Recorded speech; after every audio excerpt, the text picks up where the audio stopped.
The dust tasted of failure.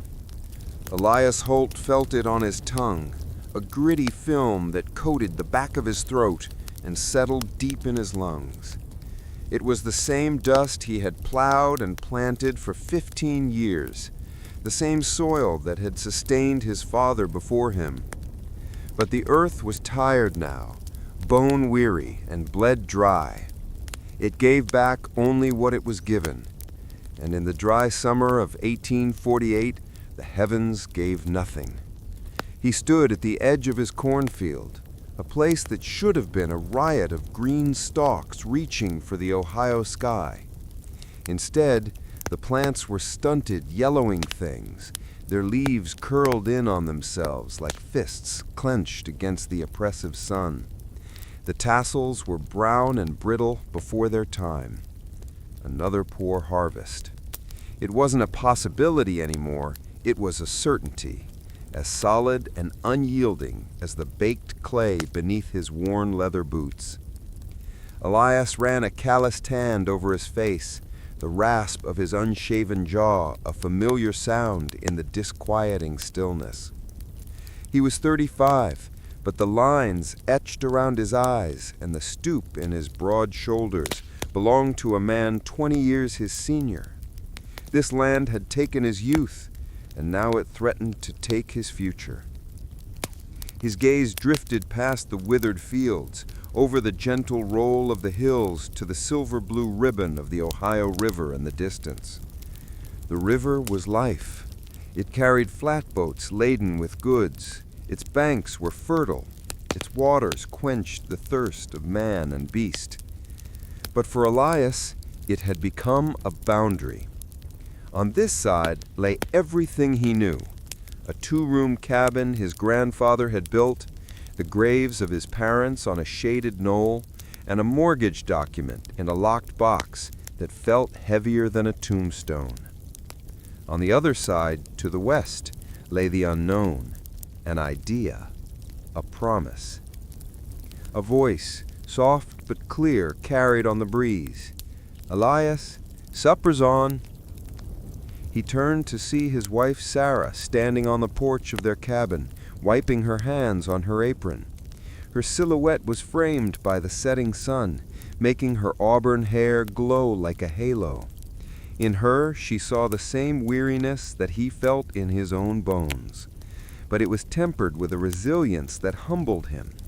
She was the bedrock of their family, the quiet strength that held their world together even as it crumbled around them.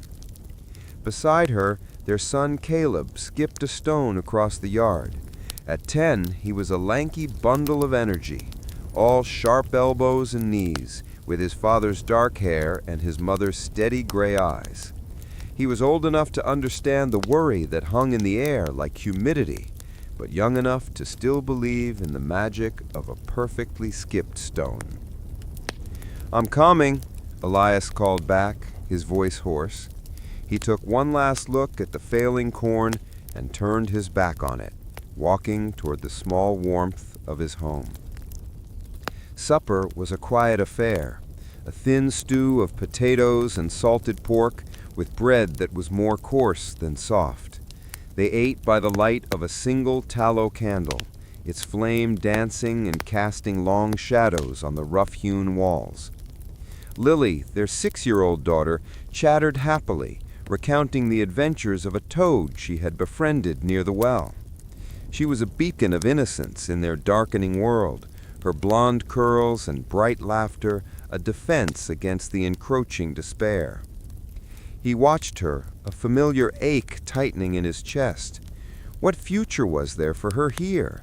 A life of servitude to this unforgiving plot of land? A dowry of debt? He looked at Caleb, who was trying to teach Lily how to hold her spoon properly. He saw the boy's future stretching out before him, a lifetime of breaking his back for diminishing returns, just as he and his father had done. After the children were put to bed, Elias and Sarah sat at the table in the flickering candlelight. The silence was heavy with unspoken anxieties. "Mr. Abernathy came by this afternoon, while you were in the south pasture." Elias's jaw tightened. Abernathy was the banker from town, a man whose polished shoes and starched collars seemed an affront to the dusty reality of their lives. He was polite always, but his politeness had the cold edge of a surgeon's knife. "What did he want?" Elias asked, though he already knew. "He was just reminding us," Sarah said, her voice barely a whisper, "about the note. He said with the drought, he understands folks are having a hard time. He called it a period of economic contraction." Elias let out a short, bitter laugh. "A period of economic contraction. He makes it sound like a passing shower. This isn't a shower, Sarah. This is a flood, and we're drowning." He pushed his chair back and walked to the small window, staring out into the moonless night.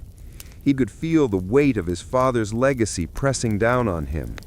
His father had been a good man, a hard worker, but he died with the same worries that now haunted Elias's waking hours.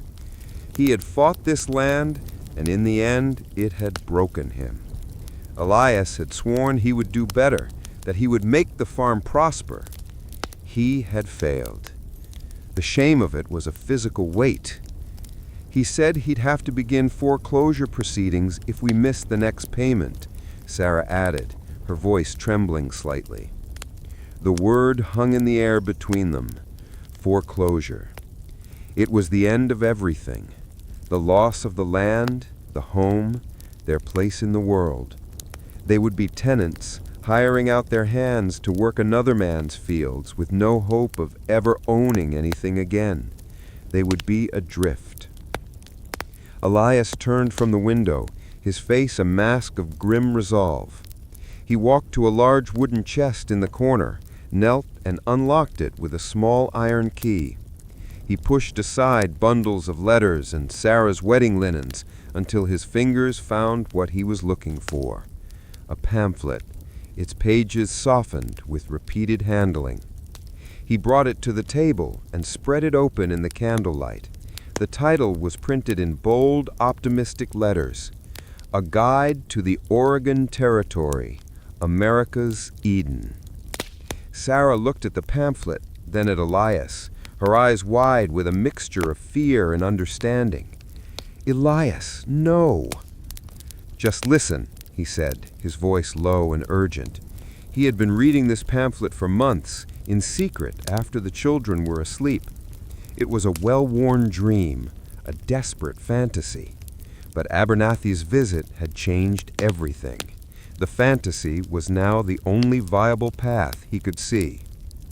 "A land of rich and black soil, feet deep," he read, his finger tracing the words, "where a man's effort is rewarded 100-fold. Towering forests of fir and cedar, rivers teeming with salmon, and valleys so fertile they can produce 3 harvests in a single year. Congress has passed the Donation Land Claim Act.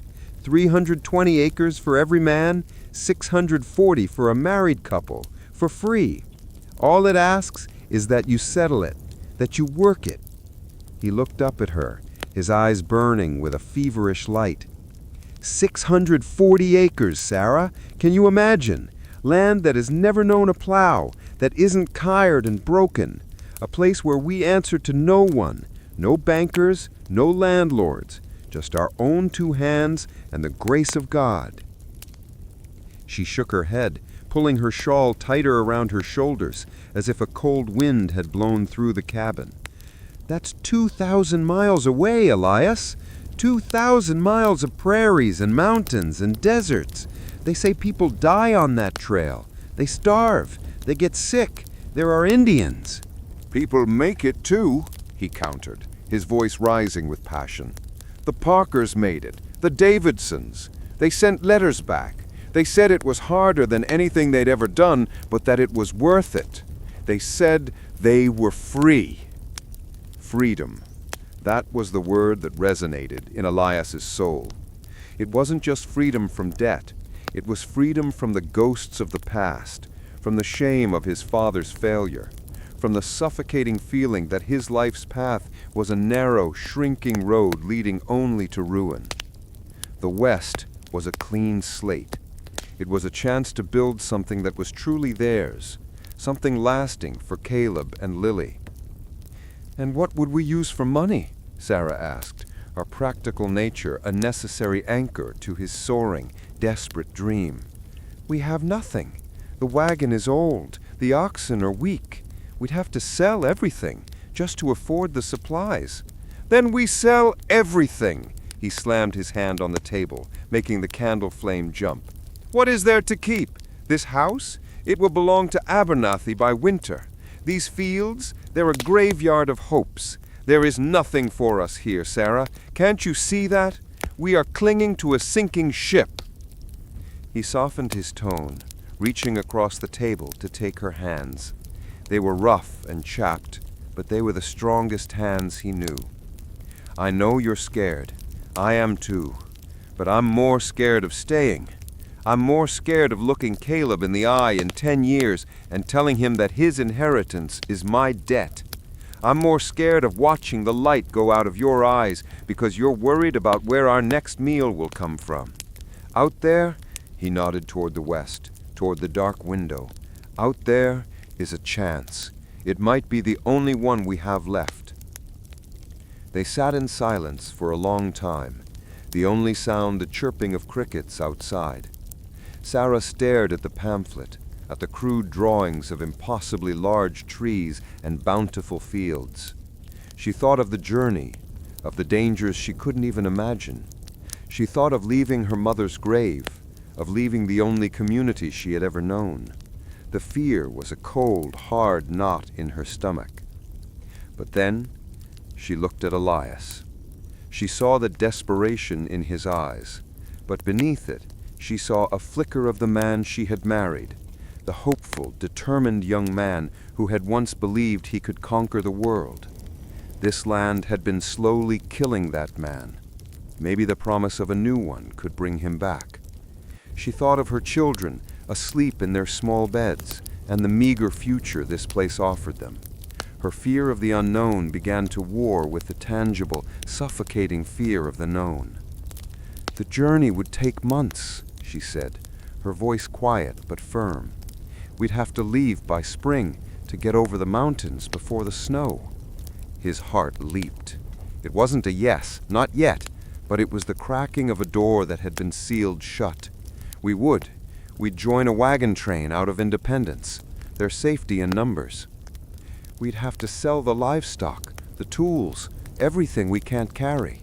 They'll fetch a fair price, enough for a new wagon, a team of strong oxen, and supplies to last." "And the children?" She trailed off, the thought of the risks to them almost too much to bear. "They are stronger than we think," he said gently. "We are Holts. We are survivors." Sarah finally lifted her gaze from the table and met his. In her eyes he saw the deep, churning ocean of her thoughts, the fear, the doubt, the love for her family. And then he saw a flicker of something else, a spark of the same desperate hope that fueled him. "All right, Elias," she breathed, the words coming out as a surrender and a declaration all at once. "All right, we'll go." A wave of relief so powerful it almost brought him to his knees washed over Elias. He squeezed her hands, unable to speak for a moment. He had not realized until that second how much of his hope had been pinned on her assent, on her partnership. Without her, the dream was hollow. With her, it felt possible. In the days that followed, a quiet but profound shift occurred in the Holt cabin. The air, once thick with despair, was now charged with a nervous, purposeful energy. The decision, once made, became an organizing principle for their lives. Elias began to look at his possessions not with the sentiment of ownership, but with the cold calculation of a man liquidating his past. The plow that had been his father's was no longer a legacy. It was a down payment on flour and salt. The sow and her piglets were no longer a source of food. They were the price of a sturdy canvas cover for their future wagon. He spoke to Caleb, explaining not the details of the foreclosure, but the promise of the adventure. He spoke of a land with grizzly bears and mountains that touched the sky, of hunting buffalo and building a new home from giant trees. Caleb's eyes, which had begun to carry a shadow of his father's worry, lit up with the fire of boyhood fantasy. He was no longer the son of a failing farmer. He was a pioneer. The news spread through the small community with the speed of gossip over a church picnic. Reactions were mixed. Some, like their neighbor Jedediah, who was mired in his own struggles with the tired soil, looked at Elias with a kind of grudging admiration, a deep-seated envy for his courage. Others, like the blacksmith's wife, saw it as a fool's errand, a reckless gamble with the lives of his wife and children. Chasing a ghost, leaving God's country for the wilderness, she muttered to Sarah at the general store. But for Elias and Sarah, this land was no longer God's country. It was Abernathy's. One evening, a week after their decision, Elias stood once more at the edge of his fields. The sun was setting, painting the western sky in brilliant strokes of orange, pink, and purple. The Ohio River glimmed in the fading light, no longer a boundary, but a gateway. He felt the breeze on his face, and for the first time in years, it didn't feel like it was mocking him. It felt like a whisper, carrying a promise from that distant, unseen horizon. It would be the hardest thing they had ever done. The journey would test their bodies, their spirits, and their love for one another in ways they could not yet fathom. There was no guarantee of success, no certainty they would even survive. But as he stood there, with the weight of his past behind him, and the vast, terrifying, beautiful unknown before him, Elias Holt felt something he had not felt in a long time. He felt hope, and for now, it was enough. A decision made in the desperate quiet of a moonless night is one thing. To live it in the harsh light of day is another entirely. The word Oregon had been a talisman, a secret whispered between Elias and Sarah, full of desperate hope. But once spoken aloud, it became a thing of substance and terrifying weight. The dream solidified into a plan, and the plan demanded the systematic dismantling of their lives. The great unmooring had begun. It started with a list, scratched out by Elias at the kitchen table with a nub of charcoal on a piece of foolscap. Wagon, oxen, 4. Flour, 800 pounds. Bacon, 400 pounds. Coffee, sugar, salt. The list grew, a stark column of necessities that seemed impossibly vast. Beside each item, he would mark a speculative cost, the numbers swimming before his eyes, until the total at the bottom was a monstrous figure that made his stomach clench. Every pound of flour, every sack of beans would be paid for with a piece of their past. While Elias tallied the cost of their future, Sarah took inventory of their present. She moved through the 2-room cabin with a heavy heart, her hands tracing the familiar lines of the furniture. The sturdy pine table where she had served 10,000 meals. The rocking chair, its wood smoothed to a soft sheen by generations of her family, where she had nursed both her children. The loom her father had built for her as a wedding gift. These were not mere objects. They were the silent witnesses to her life, the physical anchors of her memory. Now they were just entries on a ledger, items to be sold. The notice for the sale, hammered to the door of the general store and announced by the preacher after Sunday service, sent a ripple through their small community. It made the decision real, public, and irreversible. The reactions were a painful mix of pity and morbid curiosity. Neighbors who had known the Holts for years would stop by, their expressions a careful blend of concern and judgment. "Oregon," Jedediah Smith had said, shaking his head as he leaned on the fence. "That's a hell of a long walk for a piece of dirt, Elias. You sure you know what you're doing to that wife and them kids?" "I'm more sure of what will happen if we stay," Elias had replied, his voice clipped, his gaze fixed on the horizon as if he could already see the trail ahead. The day of the sale was a clear, cool morning in late March, the kind of day that promised a spring planting that would never come. Their yard was filled with the men and women they had known their entire lives, their faces familiar, yet transformed by the context. They were no longer neighbors, they were bidders, their eyes assessing the value of the Holt's accumulated life. Elias stood on the porch, his face set like stone, forcing a businesslike tone as he presented each item. He held up his father's tools, the planes, the saws, the hammers, their wooden handles dark with the sweat of 2 generations. He sold them for $1.50 to a young farmer just starting out. He watched the man walk away with a piece of his history and felt a pang so sharp it was like a physical blow. But he could not afford sentiment. Sentiment wouldn't buy a single sack of flour. Sarah remained inside, unable to watch. She could hear the auctioneer's call, the murmur of the crowd, the finality and the rap of the gavel. She heard Mrs. Gable, a woman she'd quilted with for years, haggling over the price of her butter churn. She heard the blacksmith, Mr. Evans, buy the iron bedstead where she and Elias had slept every night of their married life. With each sale, another piece of her home was stripped away, leaving an echo in its place.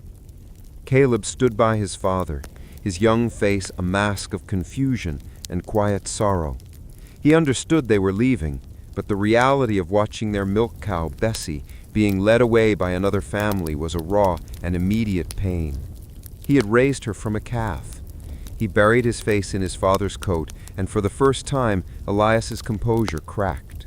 He put a hand on his son, a silent acknowledgement of the price they were all paying. Lily, too young to understand the transaction, simply waved, "Bye-bye, Bessie." Her innocence was a small, sharp knife in Sarah's heart. By dusk, the yard was empty. The cabin was a hollow shell, echoing with the ghosts of what had been. In a small leather pouch, Elias held the sum of their liquidated existence, $283. It felt like a fortune, and, terrifyingly, like nothing at all. It was the price of their past and the sole seed capital for their future. The gravity of the gamble settled upon them, cold and immense. That night they slept on blankets on the floor of their own home, strangers in a place that had been theirs for a century. 2 days later they left for Independence, Missouri, in a borrowed cart. The journey itself was a prelude, 100 miles of muddy roads that took them away from the familiar Ohio hills and into the flat, sprawling lands of the West. Independence was a shock to the system, a chaotic, churning humanity. It was the great launching point for the Westward trails. The town overflowed with people possessed by the same Oregon fever that had gripped Elias. The streets were choked with wagons in various states of repair, the air thick with the smell of livestock, wood smoke, and a palpable, frenzied anxiety. Everywhere they looked, they saw families like theirs, caught between a past they had shed and a future that was utterly unknown. Men in homespun clothes and mud-caked boots hargled loudly with merchants. Women with worried eyes tried to keep track of children who darted through the chaotic streets. The town was a cacophony of hammering from the blacksmith shops, the braying of mules, the lowing of oxen, and a dozen different languages. It was a city of hope and desperation. Elias's first task was the wagon. He spent 2 full days inspecting the work of every wheelwright and wainwright in town. He was not looking for a bargain. He was looking for a vessel that could withstand 2,000 miles of punishment. He ran his hands over the seasoned hickory of the wheel spokes, checked the fit of the iron tires, and stomped on the thick oak floorboards. He finally settled on a sturdy Conestoga-style wagon, its canvas cover a brilliant, hopeful white against the muddy street. It cost him $80, a quarter of their entire fortune. But as he stood back and looked at it, he saw not just a wagon, but their home, their fortress, their ark. Then the outfitting, a logistical nightmare that consumed their days and haunted Elias's nights. The list he had made back in Ohio was their scripture. He and Sarah moved through the crowded supply stores, the sheer volume of what they needed to buy staggering. 800 pounds of flour, enough to make a small mountain. slabs of salt pork and bacon packed in brine-filled barrels, 100 pounds of sugar, 50 of coffee, 20 of salt, the sacks of beans, dried apples, and cornmeal. The pile of goods grew beside their wagon, a testament to the immense distance they intended to cross. Each purchase was a carefully weighed decision. Elias bought a rifle, a heavy, long-barreled Hawken. He spent more than he wanted to, but the weight of it in his hands was reassuring. It was a tool for providing food and a weapon for providing protection. He bought lead, powder, and percussion caps, his mind grimly accepting the violent possibilities of the trail. He purchased axes for felling trees, a saw for cutting lumber, an auger for drilling holes, the basic tools to rebuild a life from scratch in the wilderness.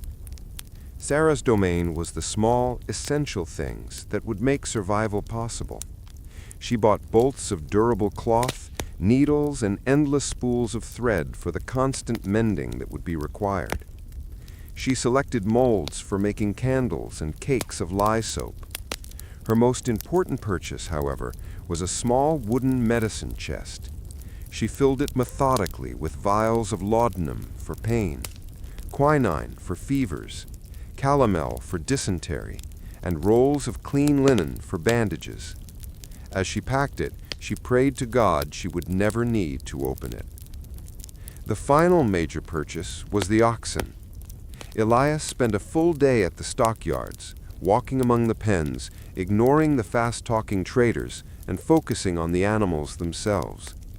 He needed strength and endurance, not speed.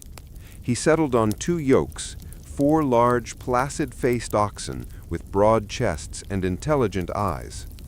They were immensely powerful and devastatingly expensive. The transaction for the animals and their gear, yokes, chains, and a long leather whip, depleted their funds to a dangerously low level. With the wagon packed, the supplies stored in careful order to distribute the weight, and the oxen tethered beside it, their preparations were nearly complete. What remained were the goodbyes, the final painful severing of the last ties to their old world. Sarah had one remaining family member in the region, an aunt who lived a day's ride from Independence. They made the journey to her small farm, a pocket of tranquility amidst the trailhead chaos. The farewell was agonizing. Her Aunt Mary, a woman who had been a second mother to her, held her tight, her frail body trembling. "You are chasing a ghost, Sarah," she whispered, tears streaming down her wrinkled face. "This land is hard, but it is known. What you are going to, it is a wilderness. Promise me you will be careful. Promise me you will keep those children safe." "I promise," Sarah sobbed, clinging to her. "We will write as soon as we are settled." They both knew the promise was a fragile one. A letter could take a year to travel back east, if it ever made it at all. As their cart pulled away, Sarah looked back to see her Aunt Mary standing on the porch, a small, lonely figure, shrinking in the distance until she was gone. It felt like a death in the family. She wept for the rest of the day. Elias's farewell was of a different kind. He had no family left to say goodbye to. His goodbyes had been said at the sale, in the curt handshakes and averted eyes of his neighbors. But there was one last duty he felt he owed. Back in Ohio, on their final morning, he had risen before dawn and walked alone to the small, fenced-off knoll behind the cabin. He stood before the 2 simple, weathered headstones of his parents. The grass was wet with dew, and the air was still and cold. He didn't speak aloud. The words were a silent prayer, a justification, a plea for understanding. "I'm not running from your legacy," he thought, his hand resting on the cool stone of his father's grave. "I'm trying to build one. I couldn't make it work here. I failed you, but I won't fail my son. I'm taking them to a new place, a place where a man's work means something." He stayed until the first rays of sun touched the top of the headstones. Then, turned away without looking back. Their last night in independence was spent in the wagon. The town was alive with the nervous energy of imminent departure. Fiddles played in the saloons, and men's boisterous laughter carried on the night air, a forced merriment against the encroaching fear. But in the small canvas world of the Holt's wagon, it was quiet. The children were asleep, nestled together on a bed of feather ticks. Sarah lay awake, listening to the strange city sounds, feeling the hard boards of the wagon beneath her. The finality of their actions pressed down on her. They had sold their home, spent their life savings, and said their goodbyes. They had nothing left but what was in this wagon, and the 640 acres of land that existed only in a pamphlet and in their imagination. They were utterly and completely unmoored, adrift on a sea of grass. Elias was awake too, staring up at the dark canvas roof. He felt the weight of it all, the responsibility for his family, the dwindling pouch of coins, and the 2,000 miles of unknown danger that lay ahead. For a moment, a wave of pure, terrifying doubt washed over him. Had Jedediah been right? Was he a fool, dragging his family to their doom, chasing a phantom? He reached out in the darkness and found Sarah's hand. She squeezed it tightly. In that simple touch, they drew strength from each other, a silent pact against the overwhelming fear. Dawn broke, gray and cold. The camp around them began to stir. It was time. Elias hitched the oxen, their warm breath pluming in the chill air. Caleb, his face serious, helped his father check the harnesses. Sarah made a last check of their supplies, securing everything for the rough journey ahead before lifting a sleepy Lily into the back of the wagon. Elias climbed onto the driver's seat. He looked at Sarah beside him, her face pale but resolute in the morning light. He looked back at the chaotic town, the last outpost of the civilization they knew.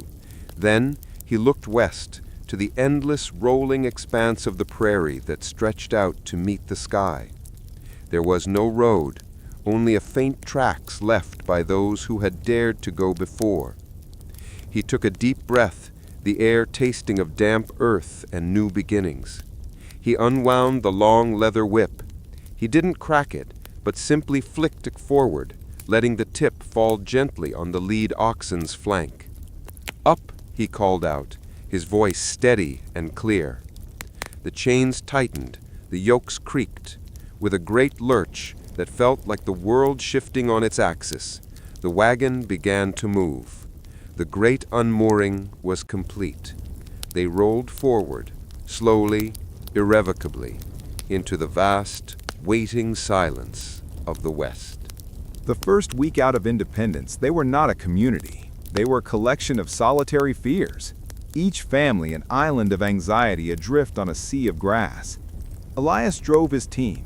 Sarah walked beside the wagon, and the children huddled inside, overwhelmed by the sheer, terrifying emptiness of the prairie. The world had been reduced to the rhythmic squeak and groan of their own wagon wheels, the plodding of their 4 oxen, and the vast, indifferent sky above.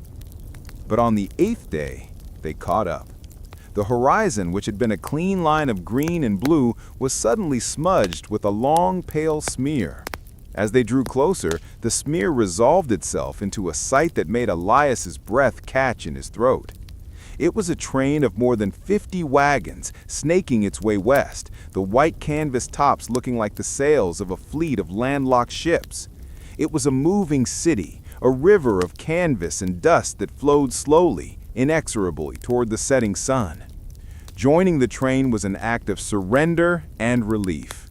A man on horseback, weathered and lean with a graying beard and the unmistakable bearing of a soldier, rode out to meet them. He introduced himself as Captain Miller, the elected leader of the train. His questions were blunt and practical. Name: Elias Holt. Family: wife Sarah, son Caleb, 10, daughter Lily, 6. Livestock: 4 oxen, no milk cow. Supplies: Elias recited the figures from memory, The pounds of flour, bacon, coffee. Miller nodded, his sharp eyes assessing Elias, his wagon, his team. He seemed to look straight through Elias, weighing his competence and his grit. You're light, but you're well balanced. Some fools try to bring a piano. Fall in line behind the Bowers wagon. They're a good family, you'll learn from them. The rules are simple. My word is law on the trail. We circle at dusk, every man stands a watch. No exceptions. Welcome to the Oregon-California Trail. And just like that, they were no longer alone. They were a single drop absorbed into the river. Life on the trail quickly settled into a grueling, monotonous rhythm, a tyranny of the mundane that began before the sun had even hinted at its arrival. The day started with a jarring bugle call from Captain Miller's camp, a sound that sliced through the pre-dawn chill. Elias would rise instantly, his muscles aching from the previous day's 12 miles, and join the other men in the half-light to tend to the animals. The oxen were the true engines of this enterprise. Their health was paramount. He would check their hooves for stones and cracks, lead them to graze on the dew-wet grass, and yoke them for the day's journey. Sarah, meanwhile, would start the fire. Like the other women, she became an expert in coaxing a flame from whatever fuel was available: dried prairie grass, scarce wood, or most often, prairie coal, the dried buffalo dung that burned with a surprising, smokeless heat. The smell of coffee and frying bacon would soon mingle in the air, the one small luxury that made the cold mornings bearable. Breakfast was a hurried affair, eaten standing up as the camp was dismantled around them. Bedrolls were stowed, pots and pans were scrubbed with sand and put away, and the last embers of the cook fires were carefully extinguished. By the time the sun cleared the horizon, the bugle would sound again. Captain Miller on his horse would shout the day's command, "Wagons, ho!" The long serpentine line would lurch into motion, the creak of 1,000 wheels and the shouts of the teamsters creating a cacophony that would be their soundtrack for the next 6 hours. No one rode in the wagons unless they were sick or very young. To do so would be an unforgivable strain on the animals, so they walked. Elias walked on the left side of his team, his hand often resting on the yoke of the lead ox, murmuring words of encouragement, his long whip a tool for guidance, not punishment. Sarah walked on the other side, her skirts heavy with dust, her eyes scanning the ground for hazards.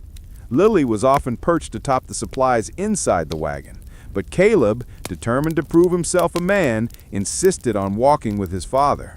He took on the important job of carrying the water bucket, his small shoulders squared with a new and solemn responsibility. They walked through a landscape of staggering scale. The prairie was not flat as Elias had imagined, but a series of endless, gentle swells, like a petrified ocean. The sky was immense, a dome of brilliant blue so vast it felt like it could swallow them whole. At first the beauty was exhilarating, but day after day the sameness of it began to wear on the soul. The sun beat down relentlessly and the wind was a constant, nagging presence, whipping dust into their eyes and mouths until they felt it had become a part of them. Nooning was a brief, cherished respite. The train would halt for an hour to rest the animals and allow the travelers to eat a cold lunch of bread and jerky. It was during these stops that the fragile threads of community began to be woven. The family Miller had placed them behind, the Bowers, were German immigrants. Carl was a blacksmith by trade, a stout, barrel-chested man with a kind smile and hands the size of dinner plates. His wife Greta was a warm, round woman whose laughter was a balm on the weary trail. Greta was the first to approach Sarah. Seeing her struggle to rebraid Lily's hair with hands stiff from the morning's walk, she came over, her own 2 daughters trailing behind her. "It's difficult, yeah? The wind, she makes knots of everything." She expertly finished Lily's braids, her movements deft and comforting. From that day on, Sarah and Greta became a unit. They cooked their evening meals over a shared fire, traded recipes for making bread rise without a proper oven, and watched over each other's children. They spoke of the homes they had left, the gardens they missed, and the deep, unspoken fear they shared for their family's safety. In Greta, Sarah found an anchor in this rootless world. Carl, in turn, took Elias under his wing. He had been to America for 20 years, but still carried the practical, no-nonsense wisdom of the old world. He taught Elias how to better waterproof the wagon cover with lard, how to spot the signs of an exhausted ox before it collapsed, and how to read the subtle changes in the landscape. "This land she speaks," Carl said one evening as they greased their wagon axles together, "but her voice is quiet. You must listen with your eyes."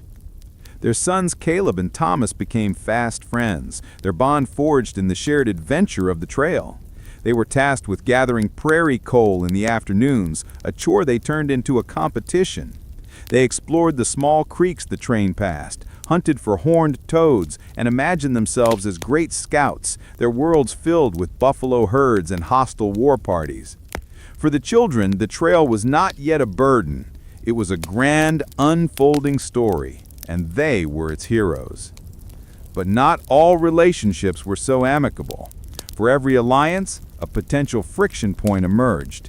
The source of much of the train's tension was a man named Shaw, a former merchant from St. Louis who seemed to believe the rules of civilization should bend to his will.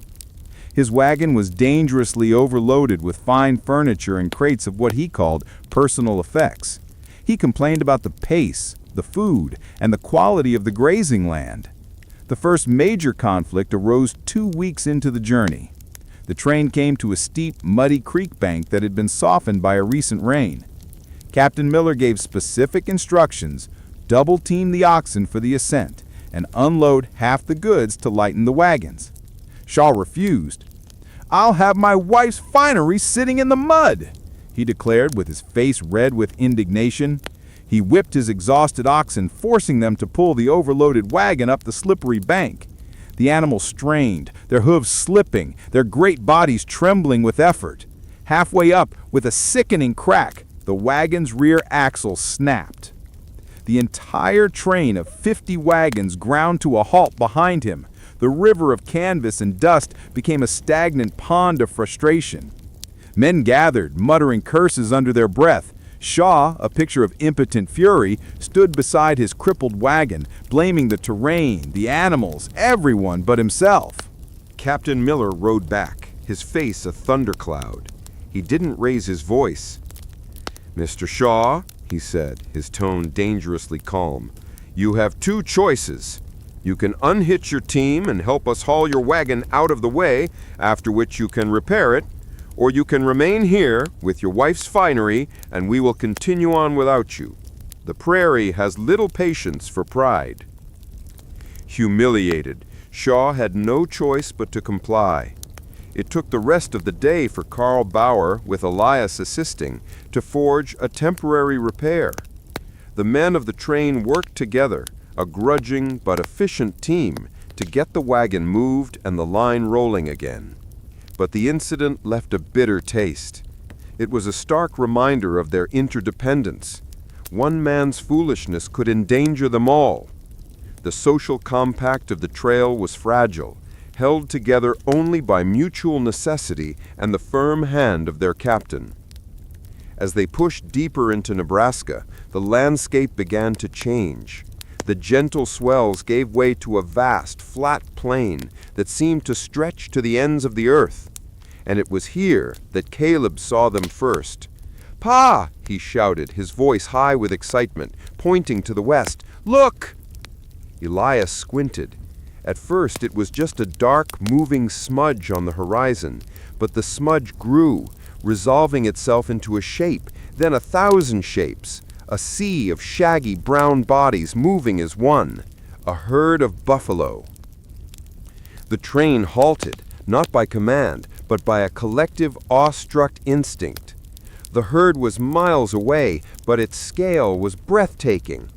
It was a living, breathing piece of the wild, untamed continent, a force of nature that dwarfed their small, fragile procession. They were a mere trickle of humanity in a land that belonged to these magnificent beasts. For a full hour they watched the river of buffalo flow across the plains, the ground trembling faintly beneath their feet. The sight filled Elias with a profound sense of wonder that momentarily pushed aside his anxieties.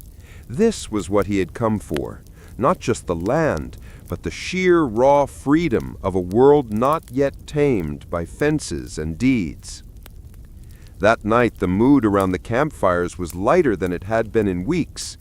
The spectacle of the buffalo had reminded them of the promise, not just the peril of their journey. A man named Silas, who had brought a fiddle, struck up a lively tune. The music, thin and reedy against the vast silence of the prairie, was a joyful act of defiance.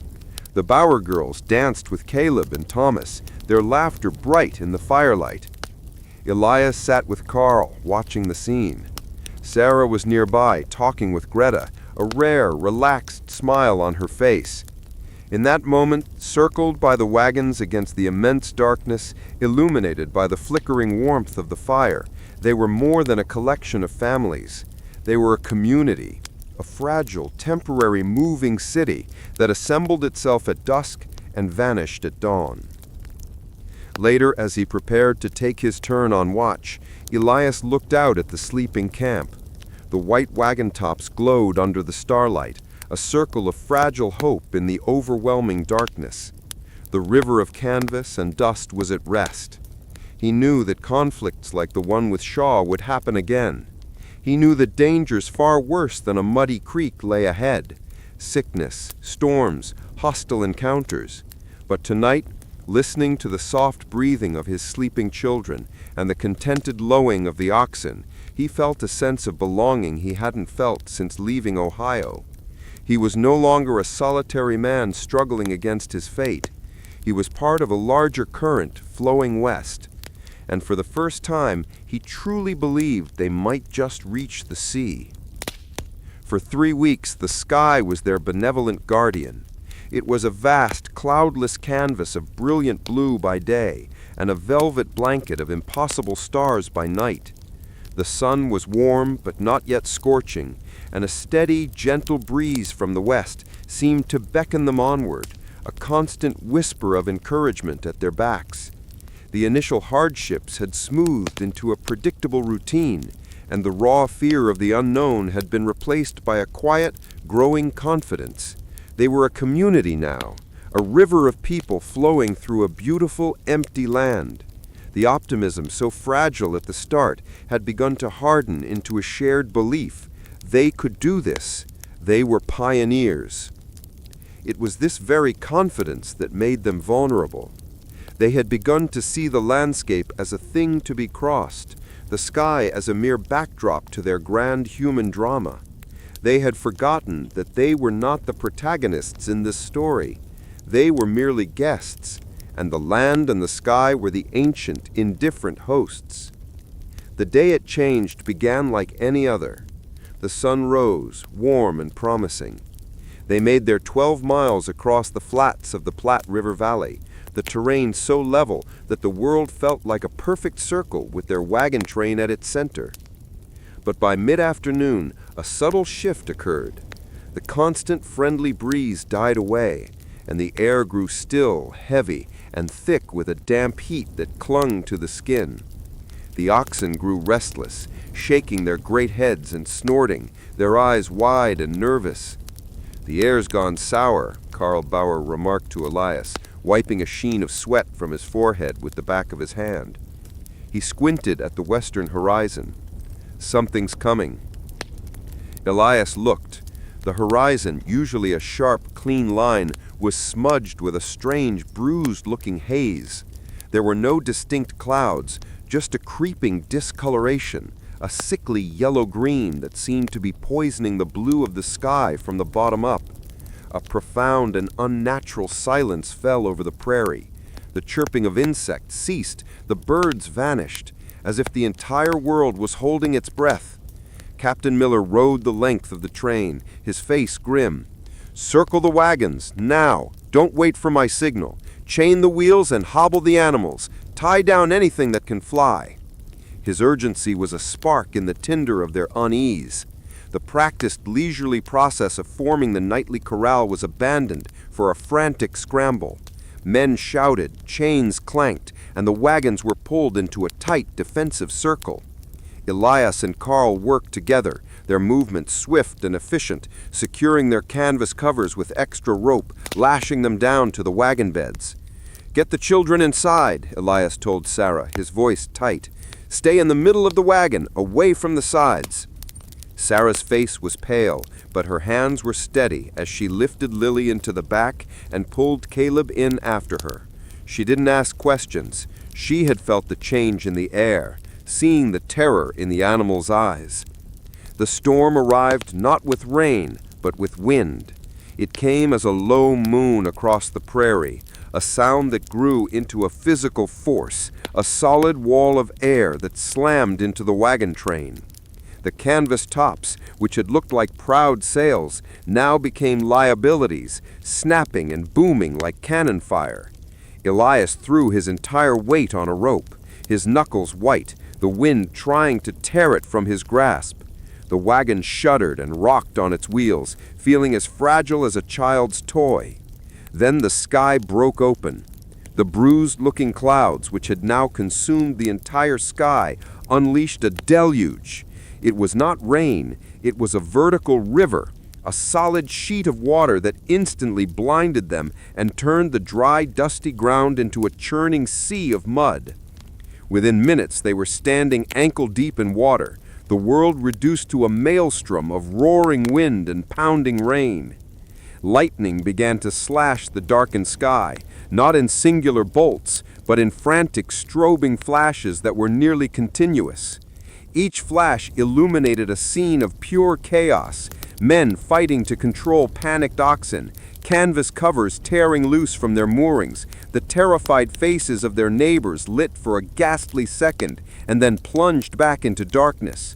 The thunder was not a distant rumble, it was a physical concussion that vibrated through the soles of their feet and deep into their bones. Caleb and Lily were crying in the back of the wagon, their small whimpers lost in the deafening roar. Sarah held them close, her own body trembling, murmuring prayers that were swallowed by the storm. The thin canvas roof was their only protection, and it felt as substantial as paper. Then came a new sound, a hard drumming rattle that escalated into a deafening, violent roar. "Hail!" Carl bellowed over the wind, his face barely visible a few feet away. It began as stones the size of peas, but quickly grew to the size of walnuts, then hen's eggs.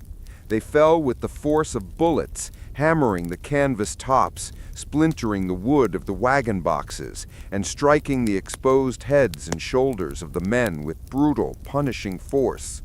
Elias felt a searing pain as a large stone struck his shoulder, nearly knocking him to the ground. He could hear the pained bellows of the oxen, who had no shelter from the icy onslaught.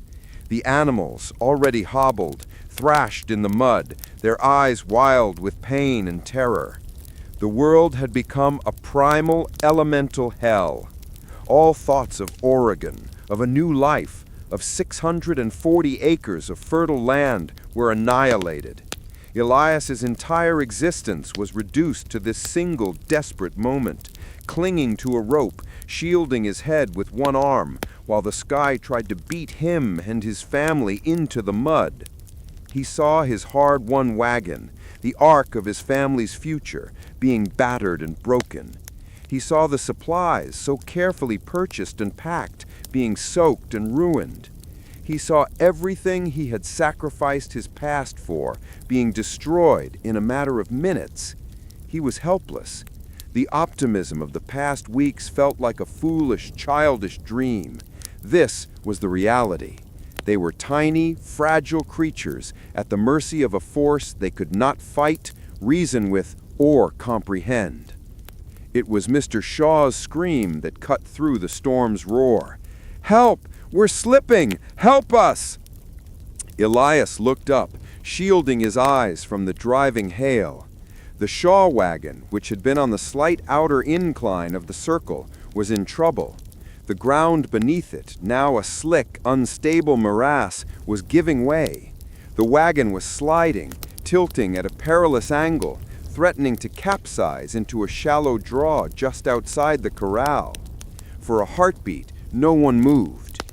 To help Shaw meant leaving the relative safety of one's own wagon and venturing into the worst of the storm. It meant risking injury for a man who had shown nothing but selfishness. But then Elias saw Shaw's wife, her face a mask of terror, clinging to the inside of the tilting wagon, trying to shield her two small children. In that moment, Shaw was not the arrogant merchant. He was just a husband and a father, as terrified and helpless as Elias himself. "Caleb," Elias yelled, letting go of his own rope. "We have to help him." Carl nodded grimly, and together they plunged into the chaos. Captain Miller was already there, directing two other men. The five of them, united by a primal instinct to protect their own, threw their shoulders against the heavy side of the tilting wagon. The mud sucked at their boots, trying to pull them down. The hail beat on their backs. "Push!" Miller roared, his voice nearly torn away by the wind. "Heave!" They pushed with every ounce of strength they possessed, their muscles screaming in protest. The wagon groaned, resisted, then slowly, agonizingly began to inch back from the precipice. They fought for what felt like an eternity, 5 men against the combined forces of gravity and the storm. Just as they stabilized it, a new sound reached them, a low, angry roar from the draw below. A flash of lightning illuminated the gully. It was no longer a dry depression in the prairie. It was a raging, muddy torrent, a flash flood born from the deluge, carrying with it debris and the full, raw power of the storm. If the wagon had gone over, its inhabitants would have been swept away instantly. The realization struck them all with the force of another physical blow. They had not just saved a wagon, they had saved a family. As if its fury was finally spent, the storm began to abate. The hail lessened, then stopped. The wind eased from a roar to a howl, then to a mournful sigh. And then, as quickly as it had begun, it was over. A strange, dripping silence descended upon the camp. The sky to the west began to clear, and the setting sun broke through the clouds, bathing the scene in a surreal, ethereal light. The world it illuminated was one of devastation. The neat, hopeful circle of wagons was a wreck. Canvas covers were shredded, sometimes torn completely away. Waterlogged chests and barrels thrown from wagons lay half buried in the mud. The ground was littered with hailstones, some still the size of eggs, glowing like pale, malevolent jewels in the evening light. But the greatest cost was to the animals. 2 oxen lay dead, their bodies battered and broken. A dozen others were injured, bleeding from cuts inflicted by the hail. Elias's lead ox had a deep gash on his flank and was trembling uncontrollably, its breathing ragged. Sarah brought the children out. Lily was still sobbing quietly, but Caleb was silent, his eyes wide as he took in the devastation. His grand adventure had shown its terrifying face. Shaw approached Elias, his usual arrogance completely stripped away. He was covered in mud, his fine clothes were torn, and his face was pale. He said, "Holt, I don't know what to say. You saved us. My wife, my children. You saved them." Elias just nodded, too exhausted to speak. He looked at Shaw, then at Carl, then at Captain Miller, who was already organizing a damage assessment. The storm had been a great and terrible equalizer. It had stripped them all down to their essential humanity. There were no merchants or farmers, no Americans or Germans. There were only survivors. That night there was no fiddle music. There were no stories told around the campfires.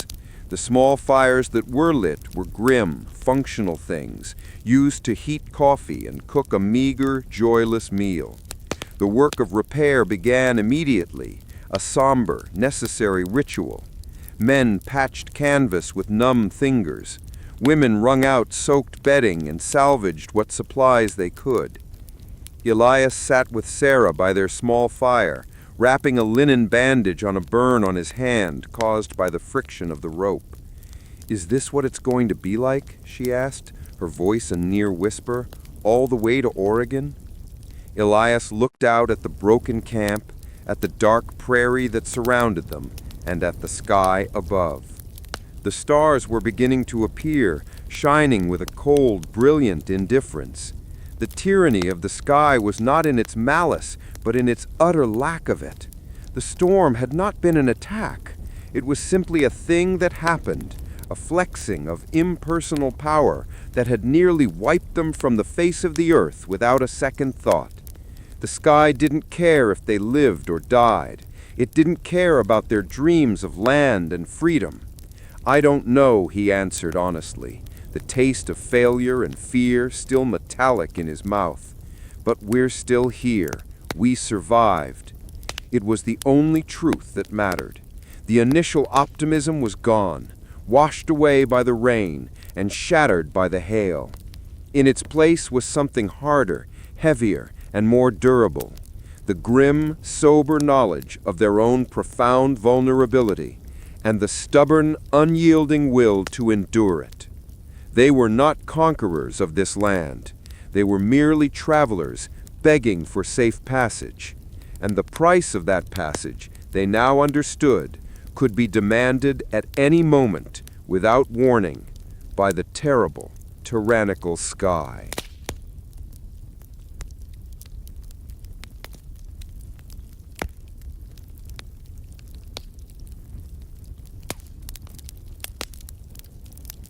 The storm had scoured more than just the landscape. It had scraped away the pioneers' remaining naivete, leaving behind the raw, bedrock reality of their undertaking. They were weaker now, their supplies diminished, their animals weary, their wagons bearing the scars of the sky's assault. The prairie, with its vast open horizons, had been a challenge of endurance. But as they pushed west, the land itself began to change, rising and buckling into a new and more formidable terrain. They entered a world of canyons and arroyos, a labyrinth of rock and shadow carved by ancient waters. The endless sky was gone, replaced by narrow strips of blue framed by towering walls of red and ochre stone. The familiar groan of wagon wheels was now accompanied by a constant, unsettling echo that threw the sound back at them, as if the land itself was listening and repeating every move. The sense of being watched was no longer a vague. The leader spoke a single sharp word, and the young man froze, his face a mask of fury.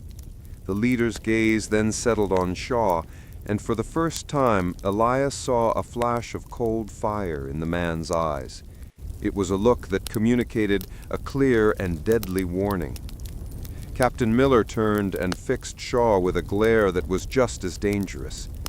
"Get back to your wagon, Shaw, now, or I will personally see you left behind." As Shaw retreated, a new dynamic entered the tense meeting. From behind the Holt wagon, Lily emerged. Before Sarah could stop her, the little girl, driven by a child's simple curiosity, walked toward the fascinating strangers and their horses. She clutched the small, rag-stuffed doll Sarah had made for her. Sarah let out a stifled cry. Every man tensed, their hands inching toward their rifles. The young warrior's eyes narrowed. Lily stopped a few feet from the native leader, unafraid. She looked up at the tall, stern man, then held out her doll. It was a simple, heartfelt offering, a child's most precious treasure. The leader looked down at the little girl, at her blonde curls and wide, innocent blue eyes. He looked at the crude doll in her outstretched hand. For a long moment, the entire world seemed to hang suspended on his reaction. His stern face softened almost imperceptibly at the corners of his mouth. He knelt down, moving with a surprising gentleness, until he was at eye level with her. He did not take the doll. Instead, he reached to a pouch at his belt and pulled out a single, perfect eagle feather, its tip wrapped in red-dyed quill work. He held it out to her. Lily, mesmerized, gently took the feather, her fingers stroking its soft edge. The leader then rose, his gaze meeting Elias's over the child's head. In that look, a complex, unspoken communication passed between them, a shared understanding of fatherhood, of the vulnerability of children, of a common humanity that transcended the vast cultural gulf between them. The leader spoke one final time, his voice softer now. He pointed down the canyon, then made a gesture like a flowing river, followed by a motion with his hands that indicated a wide, flat plain. Then he pointed to the sun and held up 3 fingers. "He's giving us directions," Miller breathed, his voice filled with surprise. "A river crossing, 3 days ahead." The leader turned without another word, mounted his horse, and with the young warrior rode back up the canyon wall. The other 3 riders who had remained on the ridge like silent sentinels turned and disappeared with them. They vanished as completely as if they had been a mirage, leaving behind only the bison meat, the tanned hides, and a single eagle feather in the hands of a small child. The silence they left behind was even more profound than the one that had preceded them. The wagon train slowly began to move again, but everything had changed. The pioneers had looked into the face of the people they were displacing, and they had not seen monsters. They had seen men who were proud, intelligent, dangerous, and, in a fleeting, fragile moment, even merciful. That evening, the camp was subdued. The bison meat, cooked over their fires, was the best food they had eaten in months, but it was consumed with a kind of reverence. It was not just a meal, it was a compact, a gift from a people whose land they were violating. Elias sat with Caleb, showing him the arrowhead he had found. "They are not like the stories," Elias said, more to himself than to his son. "They belong here. This land is their home, Caleb. We're the strangers." Caleb looked at the arrowhead, then at the eagle feather Lily was clutching as she slept. He was beginning to understand that the world was far more complicated than the simple tales of heroes and villains he had grown up with. Later, as Elias stood watch, he stared up at the canyon walls, now deep purple in the fading light. He felt the echo again, but it was no longer just the sound of their wagons. It was the echo of a much older story, a history written in the rocks, in the riverbeds. He understood now that their journey was not simply a struggle against the impersonal forces of nature. They had crossed an invisible line and were now part of a human story, a story of collision and conflict that was just beginning. The stakes had been raised immeasurably. Their quest for a new home was predicated on the displacement of another people from theirs. The promised land was not empty. It was full of echoes, and Elias had the sinking feeling that those echoes would only grow louder the further west they went. The memory of the canyon, of the silent riders and the fragile moment of peace faded like a desert mirage.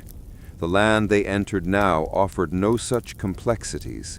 It was a place of brutal simplicity, governed by a single, merciless tyrant, the sun. They had left the Platte River behind and were now in the high, arid plains of what would one day be Wyoming.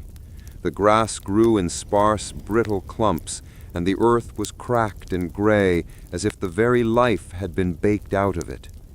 The journey became a relentless exercise in thirst. The water in their barrels, once taken for granted, was now their most precious commodity, a sloshing, dwindling measure of their chances for survival. Captain Miller enforced strict rationing immediately. Each person was allowed 1 quart a day for drinking and cooking. Nothing was to be used for washing. The oxen, upon which their entire enterprise depended, were given just enough to keep them on their feet. A new kind of hardship settled in, one that was not sudden and violent like the storm, but slow, grinding, and corrosive. The dust, once a mere nuisance, was now a constant torment, a fine powder that coated everything, worked its way into their lungs, and turned their saliva to mud. The sun beat down from a white-hot sky, leaching the color from the landscape and the energy from their bodies. Tempers grew as short as the shadows at noon. The easy camaraderie forged in the early weeks of the trail frayed into a brittle, irritable silence. The wagon train, once a river, had slowed to a sluggish, muddy crawl. The oxen, their ribs showing and their great heads hanging low, struggled to pull the heavy wagons through the loose, sandy soil. 12 miles a day became 10, then a grueling 8. Every evening the circle of wagons felt less like a fortress of community and more like a collection of desperate, isolated camps, each family guarding its own dwindling resources. According to the maps, crude as they were 3 days from the Sweetwater River, a tributary said to flow cool and clear from the mountains. The thought of it was a form of prayer, a mantra whispered on cracked lips. The Sweetwater, just 3 days to the Sweetwater. On the second day, the Bower's youngest ox collapsed. It went down with a low groan, its legs folding beneath it, and simply refused to get up. Carl stood over the animal, his face a mask of anguish, urging it in German and then in English, his voice cracking with desperation. But the ox's eyes were dull and glassy. It was finished. They had to unhitch it and leave it behind, a sacrifice to the relentless sun. That night the Bowers wagon lagged, pulled by a weakened, unbalanced team. The loss was felt by everyone. It was a premonition of their own collective fate. The following afternoon they crested a low rise, their hearts filled with a desperate, painful hope.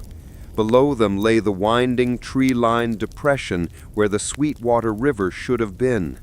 But there was no glint of water. There was only a wide, sun-scorched bed of pale, cracked mud and smooth, dry stones. The river was gone. A collective groan of despair rose from the pioneers. It was the sound of hope dying. For a full minute no one moved or spoke, the only sound the wheezing of the exhausted oxen. This was a blow more devastating than the storm. The storm had been a fight. This was a sentence. "My children are sick with thirst," another man shouted. It was Mr. Shaw who seized the moment. He stepped forward, his face flushed with a mixture of fear and opportunism. He had been nursing his resentment since his humiliation at the creek crossing and the encounter with the natives, waiting for a moment of weakness in Miller's leadership. This was it. "This is what his leadership has brought us to," Shaw declared, pointing an accusatory finger at Miller. "Following old maps into a wasteland. He's going to lead us all to our deaths." A murmur of agreement rippled through the frightened crowd. Miller sat tall on his horse, his gaze cold. "And what are your suggestions, Mr. Shaw?" "I have a map of my own," Shaw said, producing a folded, slightly too clean piece of paper from his coat. "One I bought in Independence from a trapper. He told me of a shortcut. A spring, he said, no more than a day's journey south of here. A place the Indians call Hidden Water. It's not on these official Army maps. It's local knowledge." Miller looked at the map, then at Shaw, his contempt barely concealed. "You had this map all this time, and you've said nothing?" "I followed the chain of command," Shaw said, his voice dripping with false deference. "But the chain is broken when the captain leads us to a dry river. The compact is void." The word hung in the air. Compact.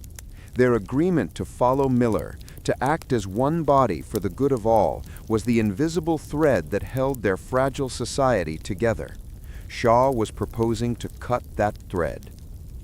"There are no shortcuts on this trail, Shaw," Miller said, his voice like flint. "Every trapper's tale of a shortcut I've ever heard has led to a grave. We are low on water, but we are not yet out. The main trail follows this riverbed west. It will climb in elevation toward the mountains. There will be water upstream. It means a hard push, a forced march perhaps, through the night, but it is our surest chance." "A death march, you mean?" Shaw shot back. "With what strength? Look at our animals. Look at our children. My way offers hope. His way," he gestured to Miller, "offers a guarantee of suffering and a likelihood of death. We must vote. We are a democracy on this trail, are we not?" The social fabric, already frayed, now tore apart. The train divided into factions, arguing in the oppressive heat. Shaw moved through the crowd, his voice a poisonous whisper, preying on their fears. He promised an easy solution, a miracle spring just over the next rise. To the desperate, a lie that offers hope is more compelling than a truth that offers only struggle. Elias watched the scene with a sinking heart. He looked at Sarah, whose face was tight with worry, as she gave Lily a small, carefully measured sip from their canteen. He saw Carl Bauer staring at his 3 remaining oxen, his shoulders slumped in defeat. The temptation of Shaw's promise was immense, a siren song in the desert. But Elias looked at Captain Miller, at the man's steady eyes and the hard-won lines on his face. He remembered the storm, how Miller's calm command had held them together. He remembered the canyon, how Miller's caution had saved them from a bloody conflict. "His map is a fantasy," Carl muttered to Elias, his voice low. "A man like Shaw, he buys what he wants to believe. Miller's way is hard, but it is the way of a man who knows the land, not one who knows only maps." Elias knew Carl was right. He walked over to where Miller sat on his horse, besieged by the fearful and the angry. Elias stood beside him, his hand resting on his rifle. Carl Bauer joined him on the other side. A few other families, seeing their resolve, slowly drifted over, forming a small, silent group of loyalists. The battle line had been drawn, not in the dust, but in the hearts of the pioneers. The vote was a chaotic and bitter affair. When the count was taken, the train was split almost perfectly down the middle. 25 wagons voted for Miller. 23 voted for Shaw. A grim silence fell. Shaw's face was dark with fury. His gamble for leadership had failed, but he had succeeded in breaking the train. "So it be," he said, his voice loud and defiant. "We will not be led to our graves. Those who value the lives of their families over blind loyalty, hitch your teams. We head south at once." What happened next was the true and final fracturing of the compact.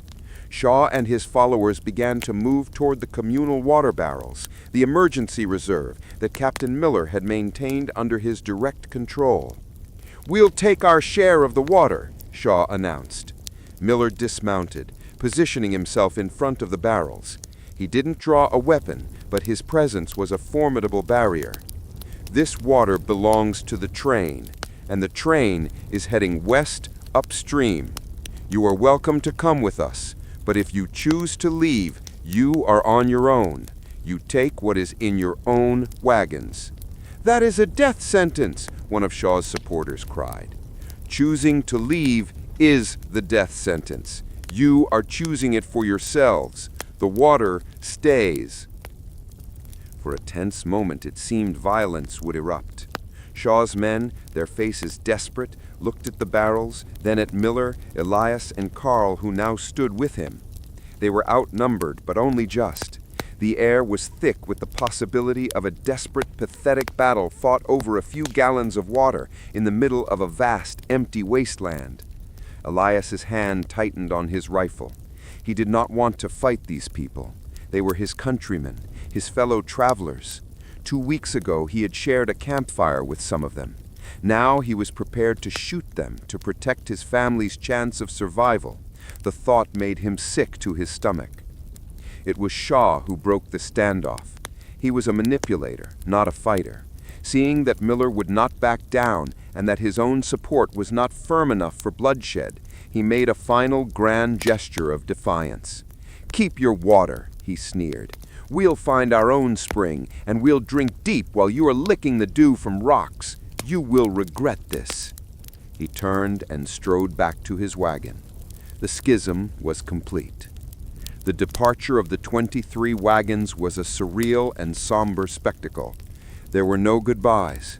Families who had traveled together for 1,000 miles, who had helped each other through storms and river crossings, now parted with angry, bitter glances.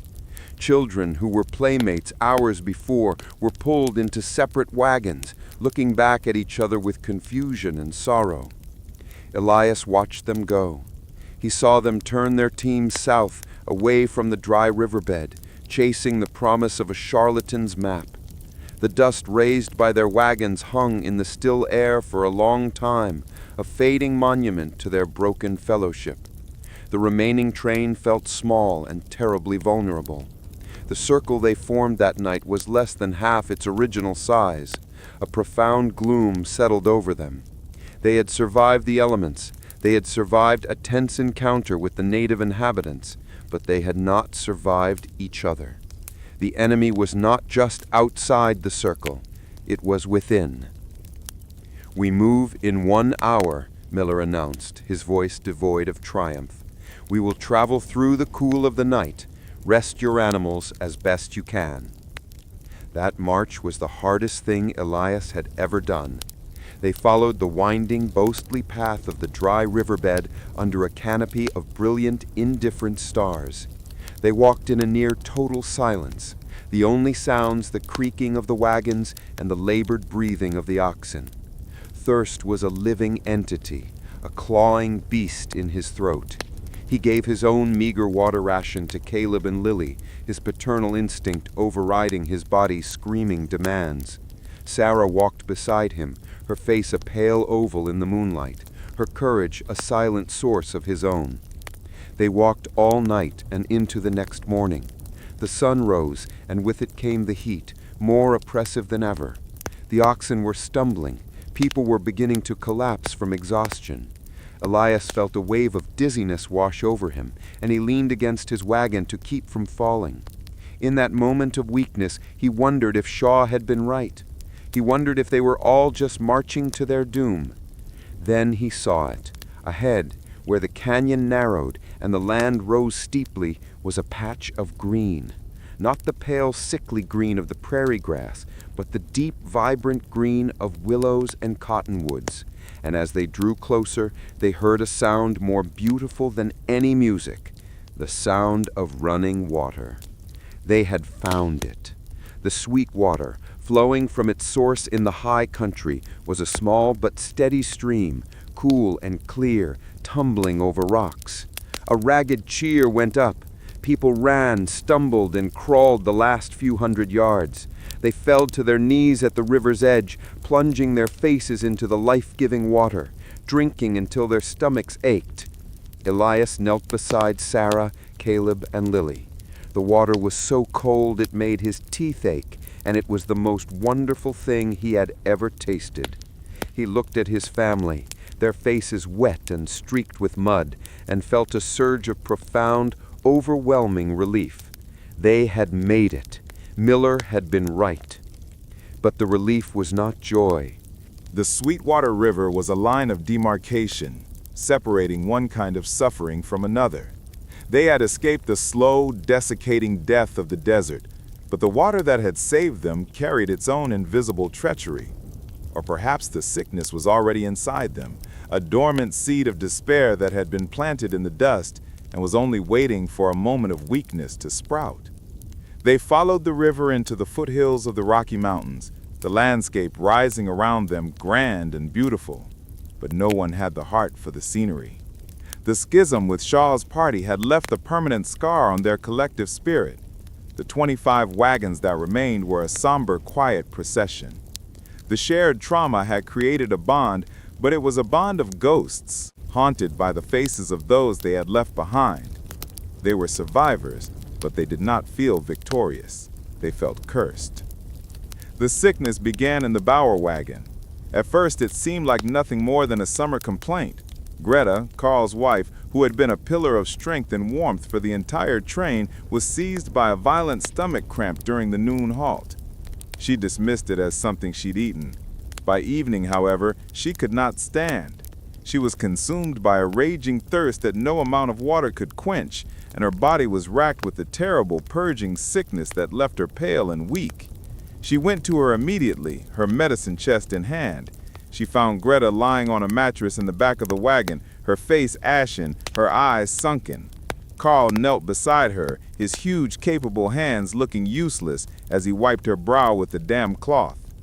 "It is just a bad flux," he said, his voice a low rumble of desperate hope. "She will be better in the morning." But Sarah knew, with a cold dread that started in the pit of her stomach, that this was no ordinary flux. The speed and violence of it were terrifying. She administered a dose of laudanum to ease the cramping, but it was like trying to dam a flood with a handful of sand. By morning, Greta Bauer was dead. Her death was a shockwave that shattered the camp's fragile composure. They had faced hardship, starvation, and the threat of violence, but this was different. This was an enemy that walked among them, unseen. It could not be fought with a rifle or outmaneuvered by a skilled captain. It was a phantom that could reach into the heart of a family and pluck a life away between one sunset and the next. They buried her on a small hill overlooking the Sweetwater, wrapping her body in one of her own quilts. Carl stood over the shallow grave like a great wounded bear, his face a stony mask of grief that was more terrible to witness than tears. His two daughters clung to him, their small bodies shaking with sobs. Captain Miller read a passage from the Bible, his voice rough with emotion, but the words of comfort and resurrection sounded hollow and meaningless against the vast, indifferent wilderness. They marked the grave with a simple wooden cross made from a broken wagon board, a pathetic monument to a life extinguished, destined to be bleached by the sun and swallowed by the prairie grass. They had to move on. The trail was a relentless master. It did not allow for mourning. But as the wagons rolled out, leaving that lonely grave behind, a new and terrible silence fell upon the train. Fear was now a constant passenger in every wagon. A cough, a fever, a simple stomachache, every normal ailment was now viewed as a potential death sentence. 2 days later, the sickness struck again. A man named Peterson, from a family at the front of the line, was taken. The next day, it was a child from another wagon. The disease, which they now called camp fever, was like a malevolent wildfire leaping from wagon to wagon with no discernible pattern, consuming the weak and the strong alike. The camp became a rolling hospital. The nightly circle of wagons, once a place of community, was now a quarantine, each family an island of fear. The healthy kept a fearful distance from the sick, leaving food and water outside their wagons, their faces averted as if eye contact itself could transmit the plague. Sarah refused to stand by. While others recoiled, she moved toward the suffering. Armed with her small medicine chest and an indomitable will, she became the camp's physician, its nurse, its minister of comfort. She boiled water relentlessly, insisting that the sick drink nothing else. She brewed teas from the willow bark she gathered along the river, a folk remedy for fever. She cleaned the sick, changed their soiled bedding, and whispered words of hope even when she felt none herself. Elias watched her with a mixture of pride and terror. She was magnificent, a small, determined figure moving through a landscape of death and despair. But with every wagon she entered, she was exposing herself to the disease. Every night he would watch her return to their own wagon, her face etched with exhaustion, her body stooped with the weight of the day's losses, and he would pray with a fervor he hadn't felt in years. He would check Caleb and Lily for any sign of fever, his heart seizing with panic at every warm forehead or flushed cheek. He tried to make her stop, to stay with their own family. "You'll kill yourself," he pleaded one evening, his voice raw. "What good will you be to our children if you fall sick?" "And what good will I be if I stand by and do nothing while our neighbors die?" she answered, her gray eyes flashing with a weary fire. "These are our people now, Elias. We're all we have. If we don't help each other, then this whole journey has no meaning." He had no answer for that. He could only watch her and fear. His own role felt frustratingly small. He cared for the oxen, he scouted for clean water, he stood his watch at night, his rifle a useless defense against the true enemy. He was a man of action rendered impotent, a bystander to a battle being fought on a microscopic invisible front.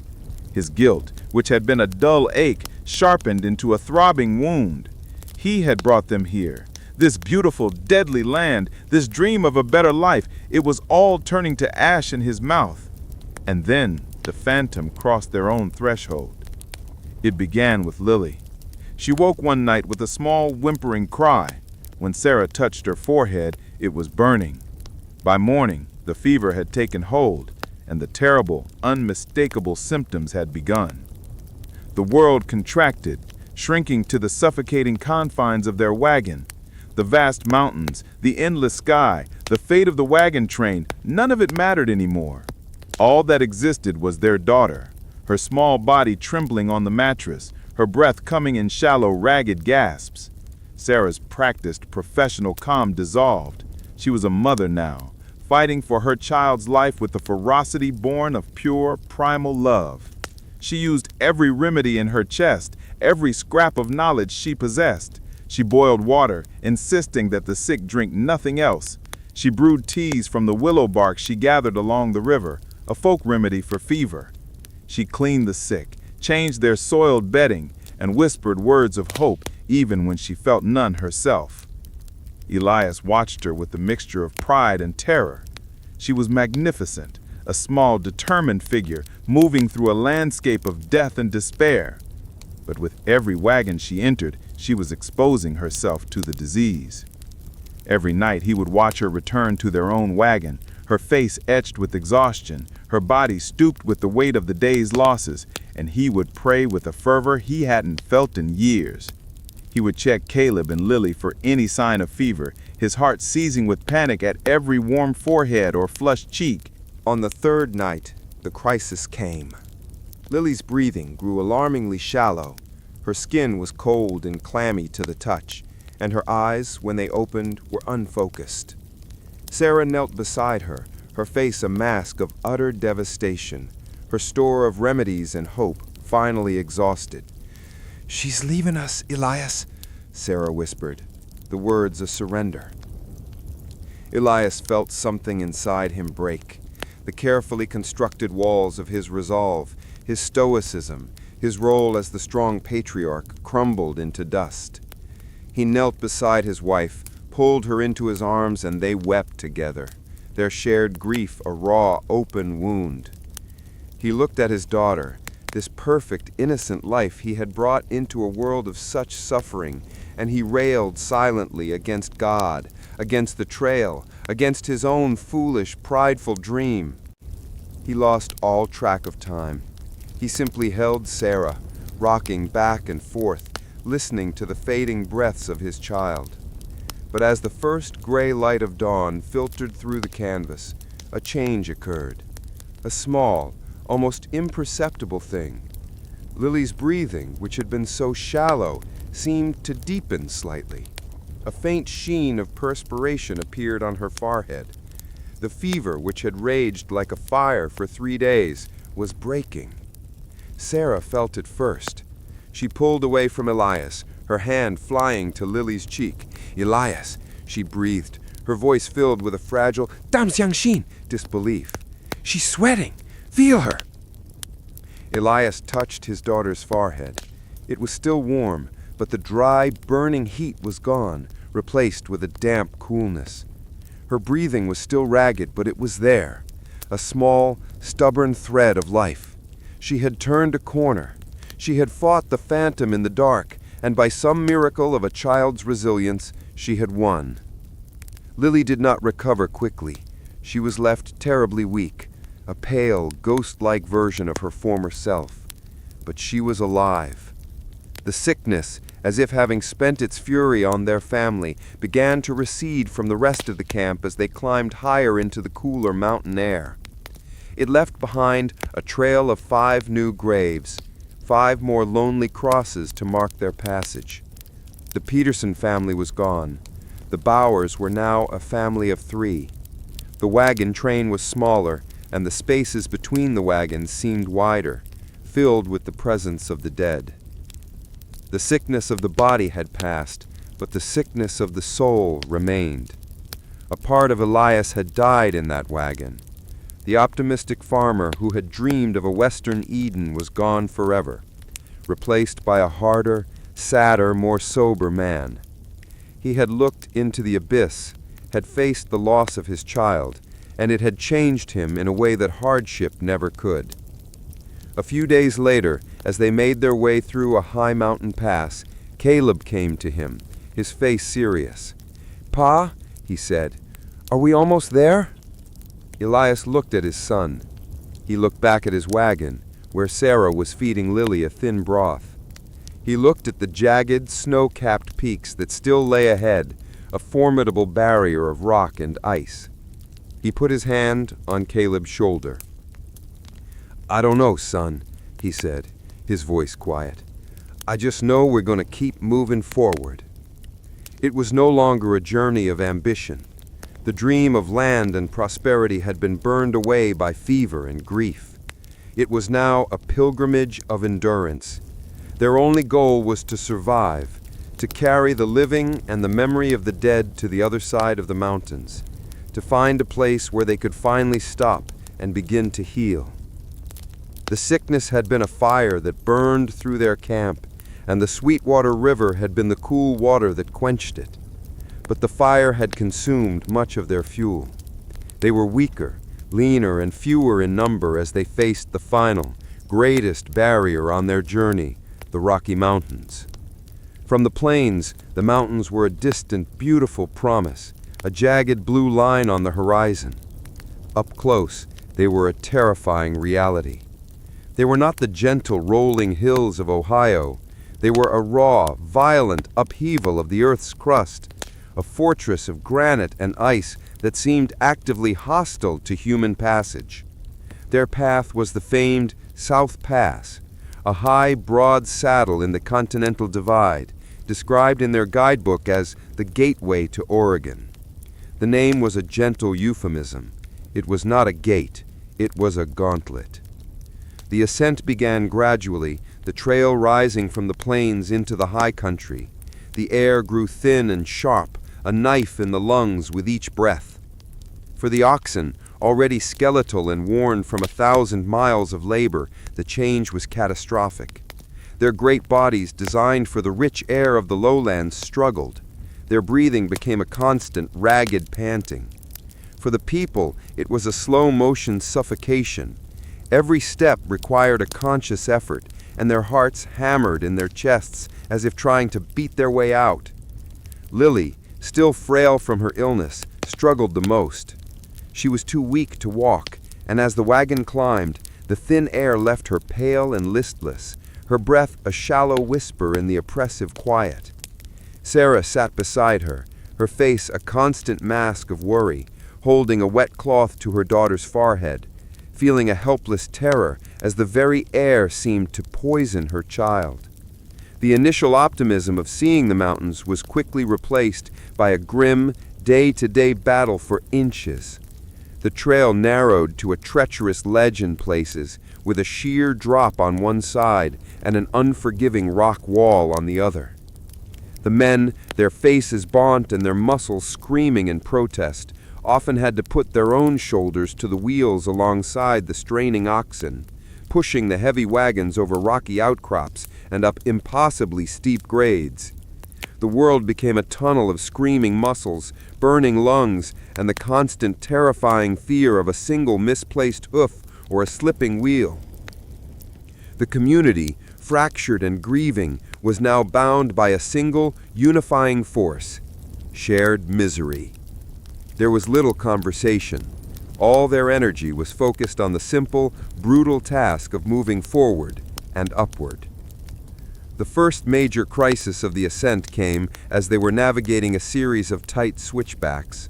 The bower wagon, now pulled by a mismatched team of 3 exhausted oxen, lost its footing on a patch of loose shale. With a terrible groan of splintering wood, the wagon's rear wheels slipped over the edge of the narrow track. The entire wagon lurched, tilting precariously over a drop of several hundred feet. Carl's 2 daughters screamed from inside the wagon. Carl, a giant of a man reduced to trembling desperation, threw his entire weight against the high side, his boots digging for purchase, his face contorted in a mask of pure terror as he tried to single-handedly stop his home and his children from plunging into the abyss. "Help!" he roared, his voice cracking. "For the love of God, help me!" There was no hesitation. The compact of survival, which had been broken on the plains, was instinctively reforged on the mountain. Elias, Captain Miller, and 3 other men scrambled to Carl's side. They dug in their heels, their combined weight and strength a fragile anchor against the immense pull of gravity. The oxen, panicked, thrashed in their yokes, threatening to pull the entire rig over. "Cut the traces!" Miller yelled. "Someone cut the damned oxen free!" One of the men lunged forward with a knife, sawing at the thick leather harnesses. With a final cut, the animals were freed and scrambled forward, leaving the wagon and the men to their desperate struggle.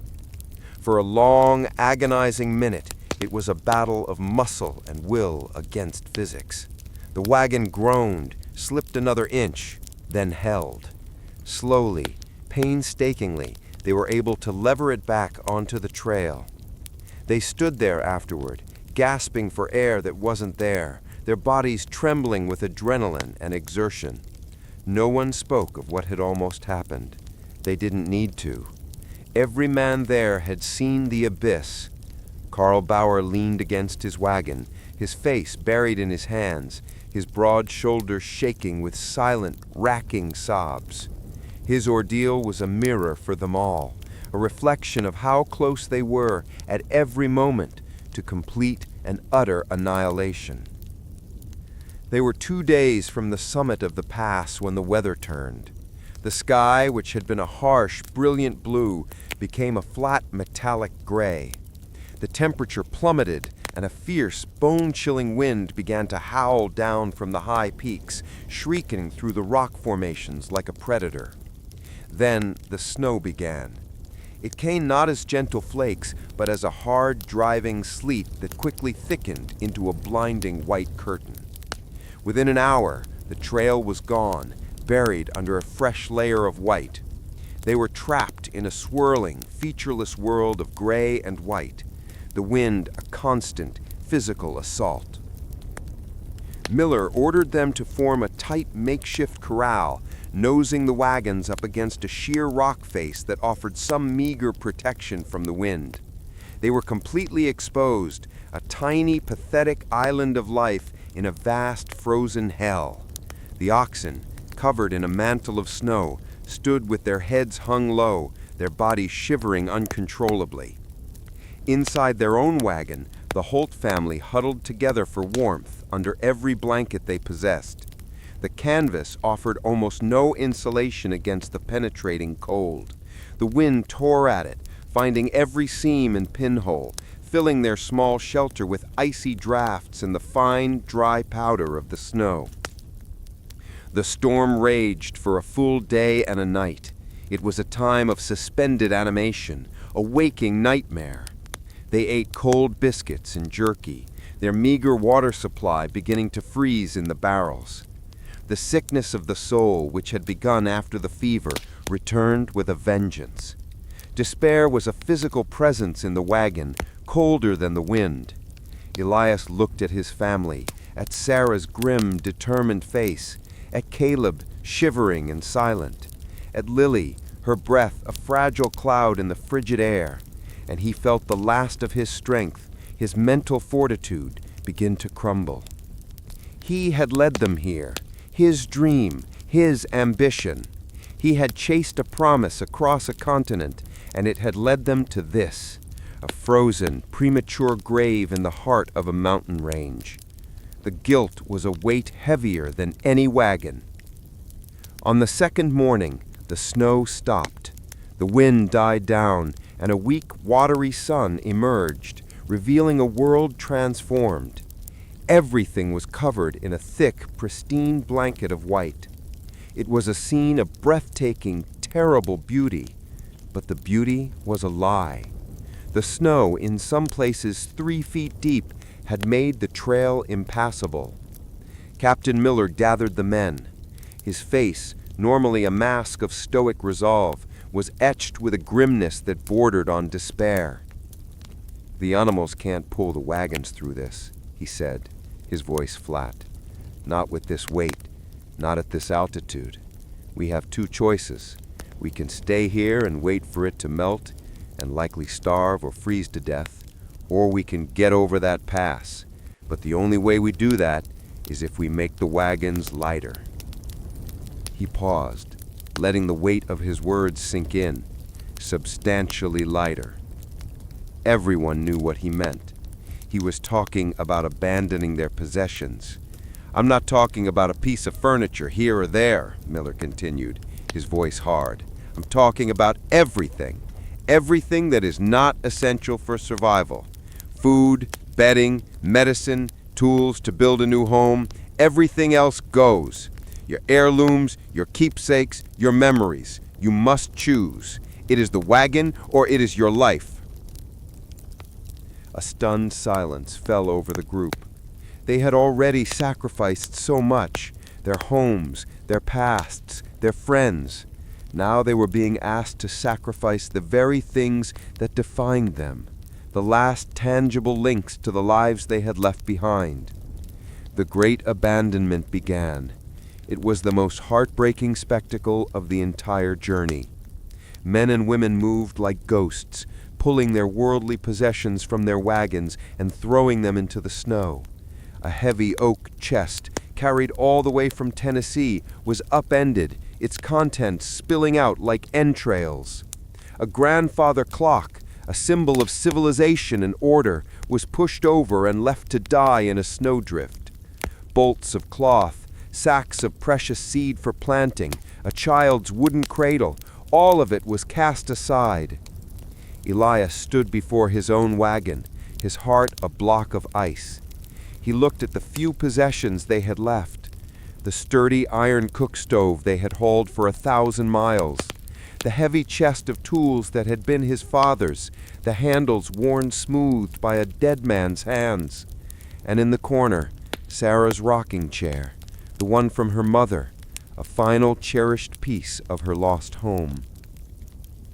He started with the stove, its weight a dead thing as he and Carl manhandled it out of the wagon and shoved it into the snow.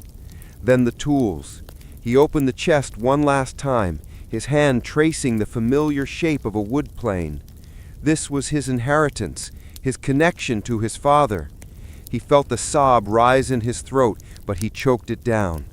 He tipped the chest over, the tools landing in the snow with a series of dull, muffled thuds.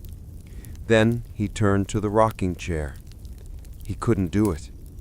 Sarah came and stood beside him. She looked at the chair, her expression unreadable. Then she looked at Elias. "It's just wood, Elias. We are what we carry inside. Our memories, our love. That's all that matters now."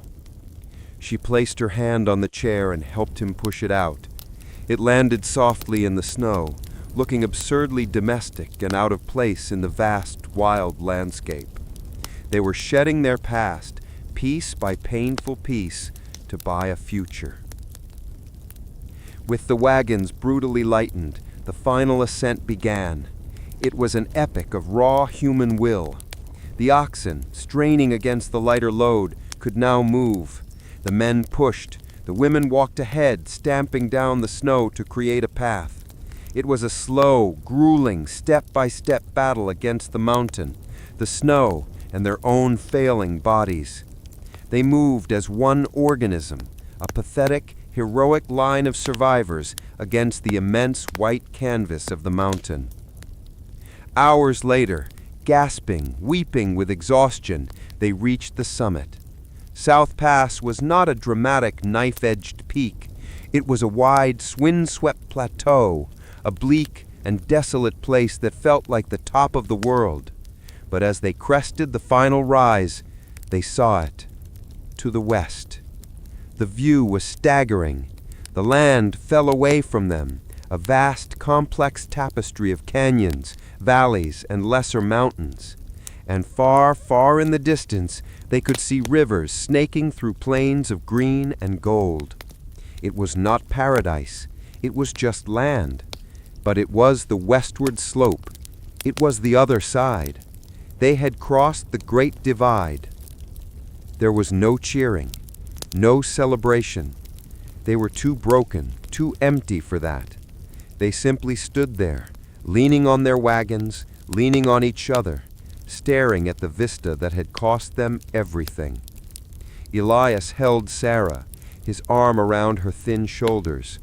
Caleb stood beside him, his young face old with the things he had seen. Elias looked back the way they had come, at the trail of abandoned possessions marking their path, a graveyard of their former lives. Then he looked west again, to the long, difficult road that still lay ahead. They were not the same people who had left Ohio. The journey had stripped them bare, taking their possessions, their friends, their health, their innocence. He had set out to conquer the West, to claim a piece of it for himself. But standing there on that bleak summit, he knew the truth. The West could not be conquered. They had not conquered the mountain. They had merely paid its toll, and the price had been absolute. The descent from the Rocky Mountains was not a gentle slide into paradise. It was a treacherous, bone-jarring ordeal in its own right, a long fall through the Blue Mountains and along the treacherous banks of the Snake and Columbia rivers. But with every mile, the air grew thicker, warmer, and easier to breathe. The oppressive gray rock and snow gave way to the deep, rich greens of a new world. They had survived the pass, and that survival was a grim, silent engine that propelled them forward. One gray afternoon in late October, after 6 months and 2,000 miles of unrelenting hardship, they saw it. They crested a final, muddy hill, and the Willamette Valley spread out before them. It was not the sun-drenched Eden from the pamphlet. The Oregon sky was a low, bruised ceiling of gray clouds from which a steady, dispiriting drizzle fell. But the land itself was a revelation of impossible green. It was a landscape of rolling hills and dense, dark forests of fir and cedar, their tops lost in the mist. The valley floor was a lush carpet, and a wide, silver river snaked through its heart. There was no cheer, no triumphant cry. The remaining families of the wagon train, a ragged, skeletal cohort of what had set out from independence, simply stopped. They stood in the rain, their faces gaunt, their clothes in tatters, and stared. Elias stood beside his wagon, his arm around Sarah. Lily was asleep inside, and Caleb stood beside his father, his young face as worn and weary as any man's. This was it, the destination, the culmination of a dream that had cost them their homes, their possessions, their friends, and nearly their lives. The sight was beautiful, a drowned, wild beauty, but it brought no joy. They were too empty to feel it. The relief was so profound it felt like pain, a final shuddering release of a tension they had carried for so long it had become a part of their bones. They found their claim 2 weeks later, after filing the necessary papers at the ramshackle land office in Oregon City. 640 acres, as promised. The number, which had sounded so grand and liberating in their cramped Ohio cabin, now felt like a taunt. Their land was a square mile of primeval forest bordering a rushing, year-round creek. The soil beneath the carpet of moss and ferns was dark, rich and loamy, just as the pamphlet had described. But the pamphlet had neglected to mention the trees. They were giants, titans from another age. Douglas firs and western red cedars soared 200 feet into the air, their trunks so thick that 3 men holding hands could not have circled them. Their immense, interlocking canopy created a permanent twilight on the forest floor, a place of deep shadows and profound, unnerving silence. The dream of a man simply setting his plow to the rich earth was a laughable fantasy. Before they could plant a single seed, they would have to fight a war against the forest. "This is it, then," Elias said, his voice flat. He stood in a small clearing near the creek, the only patch of land not choked with impenetrable undergrowth. The rain, which had been their constant companion since arriving, dripped from the ferns and soaked into his worn coat. "This is home." The word sounded hollow, a mockery. Their first home was a crude lean-to, a miserable structure of fir boughs and canvas salvaged from the wagon, canted against a large fallen log. It did little to keep out the relentless damp. A fire, started only with great difficulty using their carefully guarded tinder, sputtered and smoked, the wet wood refusing to burn with any real heat. They slept on the cold, muddy ground, huddled together. The smell of damp wool and smoke smell was a constant presence. They were never truly warm, never truly dry. The trial had been a trial of heat, dust, and motion. This was a trial of cold, damp, and a crushing static inertia. At least on the trail they were moving toward something. Here they had arrived, only to find the work had just begun, and it was a form of labor so monumental it beggared the imagination. Elias's days were consumed by a single, overwhelming task, clearing the land. His only weapon against the colossal forest was a single, double-bitted axe. Every morning before dawn he would rise from their damp bed, his muscles aching with a deep, permanent fatigue, and begin his assault.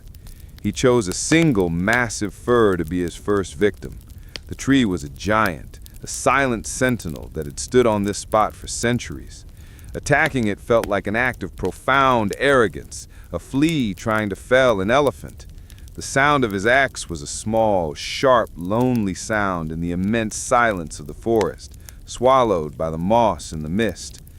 Thwack, thwack, thwack. It was the new rhythm of his life. The work was brutal, a Sisyphean struggle. The bark was thick and stringy. The wood beneath was dense and resinous. Chips flew, small victories in a war of attrition. Blisters formed on his hands, broke and bled, the raw skin stinging with sweat and sap. He developed a deep, rattling cough from the damp. His body, already lean from the trail, became a gaunt frame of bone and sinew, fueled by a dwindling supply of flour and a grim, joyless determination. While Elias waged war on the forest, Sarah fought her own desperate battle to create a semblance of home in the wilderness. Her life was an endless round of thankless, back-breaking chores. She gathered firewood, which was plentiful but always damp. She hauled water from the creek. She fought a constant battle against the mold that seemed to grow on everything, their clothes, their blankets, the canvas of their shelter. Her greatest enemy was the loneliness. On the trail, even in the worst of times, there had been community. She had Greta Bauer to talk to, other women with whom she shared the burden of fear and hope. Here, there was only the dripping forest and the echoing sound of Elias's axe. The Bowers and the few other surviving families had claimed land miles away, separated by impassable forest and swollen creeks. A visit required a full day's trek. They were utterly isolated. She would watch Elias, his face a grim mask of concentration as he swung the axe, and a gulf of silence would open between them. He rarely spoke anymore, too exhausted from the day's labor to do anything but eat his meager supper and fall into a heavy, troubled sleep. The shared dream that had sustained them had dissolved into 2 separate, private nightmares of toil. She missed her husband, the man who had once spoken of hope and freedom. That man had been replaced by a silent, axe-swinging machine, driven by a guilt she could feel radiating from him like a cold aura.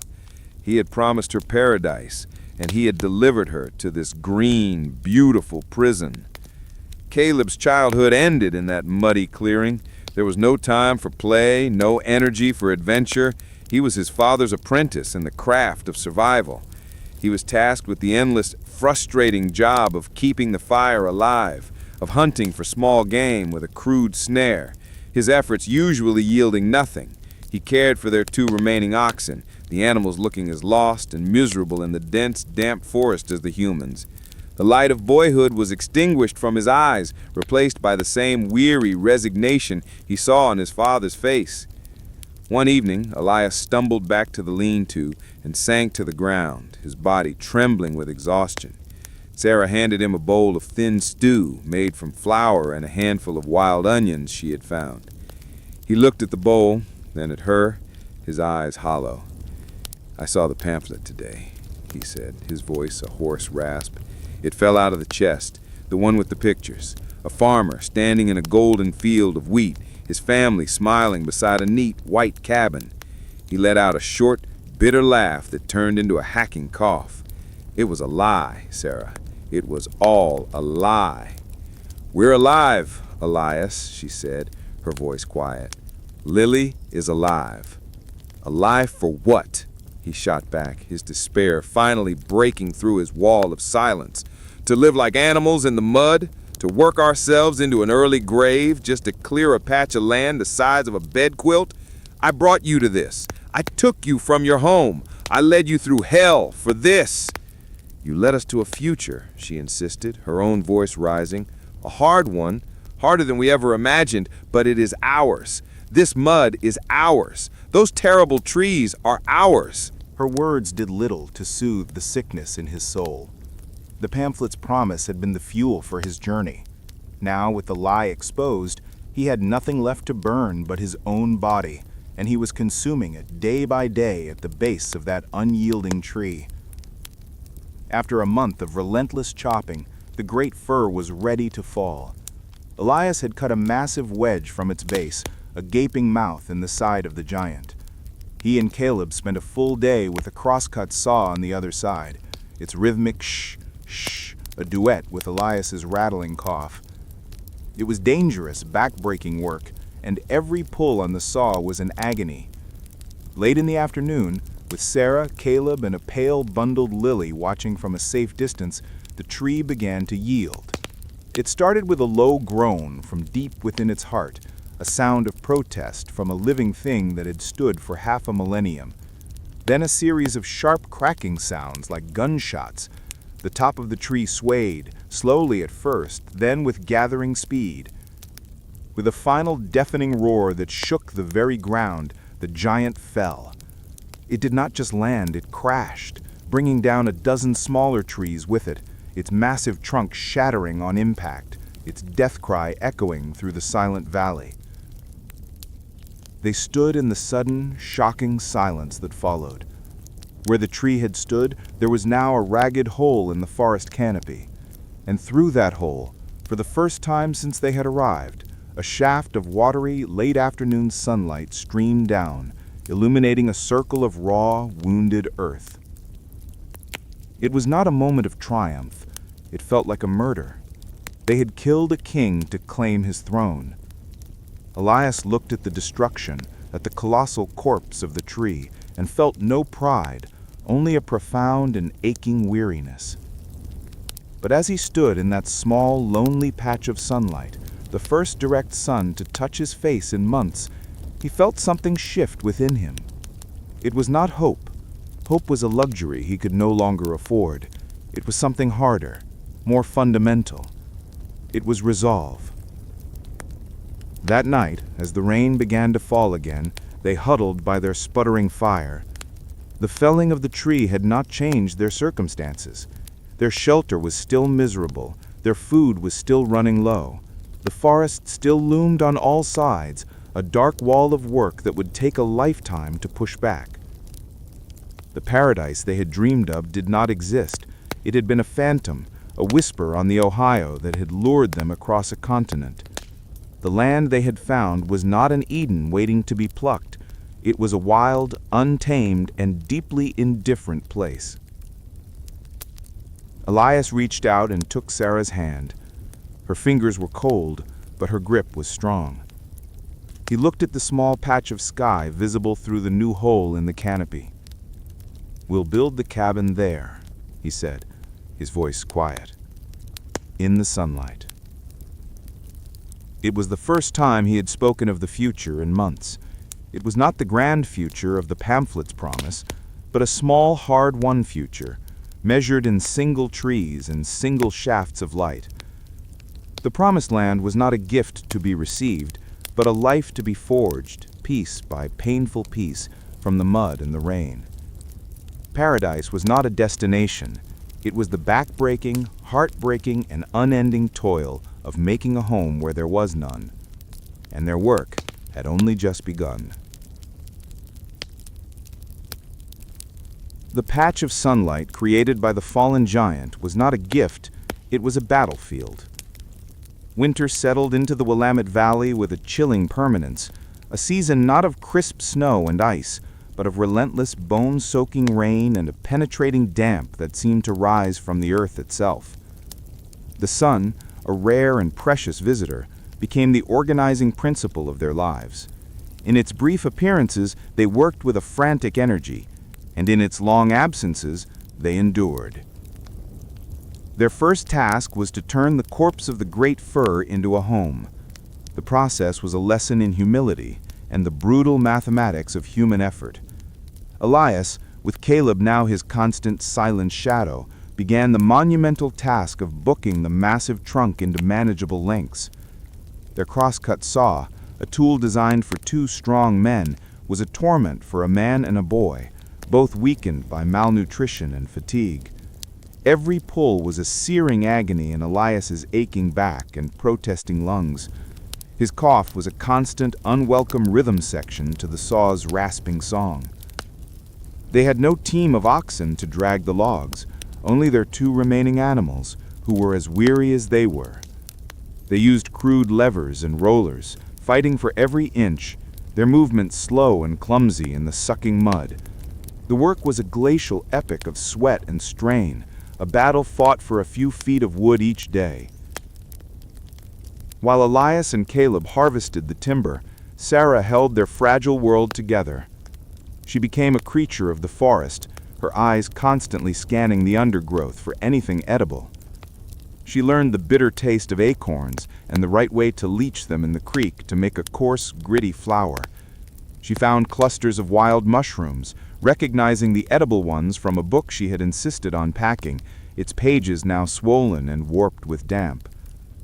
Her hands were perpetually stained with berry juice and dirt, her nails broken, her knuckles raw. She was no longer a farmer's wife. She was a forager, a hunter-gatherer, a primitive woman living at the absolute margin of survival. The loneliness was a constant ache. The deep, dripping silence of the forest was broken only by the sound of their own labor. The weight of their isolation pressed down on them, threatening to extinguish the small, flickering candle of their will to survive. There were days when Elias would stand over a half-cut log, his arms trembling with exhaustion, and the sheer overwhelming scale of the work would threaten to drown him. What was the point of this endless toil? For a handful of mush and a damp bed on the cold ground? The ghost of the man who had dreamed of Oregon whispered taunts in his ear. You promised them paradise. You brought them to this grave. But then he would see Sarah, her back bent as she dug for roots, or Caleb, his small face set in a grim determination as he helped skid a log, and a different voice would answer. It was not the voice of hope, it was the voice of duty. It was the stubborn, unyielding refusal to fail. He had lost their past, he would not lose their future. Slowly, agonizingly, the cabin took shape. It was a crude, ugly thing, a testament not to craftsmanship, but sheer, bloody-minded perseverance. The logs were rough-hewn, the corners imperfectly notched. The gaps between them were chinked with a mixture of mud and moss, a constant battle against the wind and the rain. It had a single room, a packed earth floor, and a gaping hole in the roof for a chimney they had yet to build. But when they finally moved their few possessions inside, away from the direct assault of the rain, it felt like a palace. For the first time in months, they slept under a solid roof, a small, defiant fortress against the wilderness. Spring arrived not as a sudden burst of warmth and color, but as a subtle, almost imperceptible shift. The rain lessened in its intensity. A pale, watery light began to filter through the trees for longer periods of each day. The first green shoots of wild camas lilies pushed through the forest floor. For the Holt family, it was a signal. The war against the forest had to become a partnership with the soil. In the circle of sunlight where the giant fir had fallen, Elias began to prepare the ground for planting. It was stony, tangled with a network of ancient roots as thick as his arm. He and Caleb attacked it with the axe and a crude homemade mattock. Every square foot of plantable earth was purchased with hours of back-breaking labor. They cleared a patch no bigger than the room of their old Ohio cabin, a pathetic-looking scar in the immense wilderness. It was into this stony, reluctant ground that Sarah planted their seeds. She knelt in the mud, her hands cupping the small, precious cache of corn, beans, and squash seeds they had carried across the continent. They were the last tangible link to their old life, a genetic memory of Ohio soil. As she pressed each seed into the cold, damp earth, it was an act of faith so profound it felt like a prayer. She was planting their future, a fragile hope in a hostile land.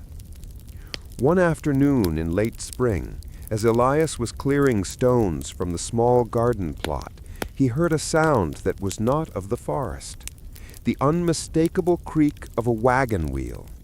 He looked up, his hand on his axe, his heart pounding with a mixture of hope and fear. A wagon, pulled by a single ox, emerged from the trees. At the reins was Carl Bauer. The two men stood and stared at each other across the clearing. Carl was a changed man. The grief had carved new, deeper lines into his face, and his broad shoulders were stooped, but in his eyes was the same steady, resilient light. "Holt," Carl said, his voice a low rumble. "Bauer," Elias replied, his own voice thick with emotion. There was no embrace, no grand reunion. None was needed. Carl climbed down from his wagon, and his two daughters, looking as thin and ragged as Caleb and Lily, ran to greet their old friends. Sarah emerged from the cabin, her face breaking into the first genuine smile Elias had seen in nearly a year. Carl had brought a gift, a small sack containing a dozen seed potatoes. To the Holts, it was a treasure beyond price. They, in turn, shared their meager supply of salted meat. That evening, for the first time, they had guests in their new home. The two families huddled around the fire in the small cabin, the cramped space filled with a warmth that had nothing to do with the flames. They spoke of the winter, of the loneliness, of the back-breaking work. They spoke of the dead they had left behind on the trail. They were no longer just neighbors. They were veterans of the same brutal war. Their shared experience a bond stronger than blood. From that day on, the isolation was broken. The men began to work together, felling trees first on one claim, then the other. The women shared their knowledge of the forest's resources. A community, a fragile seedling like the plants in their garden, began to take root. The summer was a race. The sun, now a frequent and welcome presence, spurred a riot of growth. Their small garden grew with a wild, untamed energy, the Argonne soil proving as rich as the pamphlet had promised. But the challenges were new and constant. Slugs devoured the tender bean sprouts. A late-season hailstorm shredded the broad squash leaves. A deer, wandering into their unfenced clearing, ate the tops off half their corn stalks in a single night. Every ear of corn, every bean pod, was a victory won through constant vigilance and labor. Elias and Sarah were transformed. The last vestiges of their old selves had been burned away. Elias was no longer a dreamer chasing a horizon. He was a pragmatist, his world defined by the tangible realities of soil, weather, and the ache in his back. His hands were permanently calloused, his face weathered to the color and texture of tree bark. He moved with a slow, deliberate economy of motion, his body a fine-tuned machine for labor. Sarah was too a different woman. The soft-spoken farmer's wife was gone, replaced by a person of formidable strength and resilience. She was a healer, a provider, a protector. She had faced death in her neighbors and in her own child, and had not broken. The fear was still there, a constant companion, but it no longer ruled her. She had met the wilderness on its own terms, and had carved out a life, however meager, from its heart. Autumn arrived, bringing with it a chill that was a harbinger of the coming winter. It was time for the harvest. They gathered their crops from the small, stony patch of ground. The yield was meager. The ears of corn were small and stunted. The potatoes were few. It was not the bountiful, overflowing harvest of the pamphlet's fantasy. It was not enough to make them feel secure, not enough to guarantee they'd be comfortable through the winter. But it was theirs. That evening they sat at the rough-hewn table inside their sturdy, weatherproof cabin. A fire crackled in the newly completed stone fireplace, its light dancing on the log walls. On the table was their harvest supper, roasted potatoes, a stew of beans and dried venison traded from Carl, and a single, precious cornbread made from their own hand-ground corn. Elias looked at his family in the warm, flickering light. Caleb was no longer a boy, but a youth, his face serious, his hands already showing the calluses of a man's work. Lily, though still small for her age, had a healthy color in her cheeks, the ghost of the fever finally banished. And Sarah, she looked at him from across the table, her eyes filled with a weary, profound, and unbreakable love. She had been her partner, not just in a marriage, but in a crucible that had forged them into something new. He looked around the small, solid room. Every log in the walls represented a day of his life, an investment of sweat and pain. Outside, the rain had begun to fall, a steady, familiar drumming on the cedar shake roof. But for the first time, its sound was a comfort, not a threat. The forest loomed, dark and immense, but it was no longer an enemy. It was simply their neighbor. They had been stripped of everything, their home, their community, their possessions, their illusions. They had chased a horizon, and the weight of that horizon had nearly crushed them. They had not found the paradise they had sought. The promised land was a lie.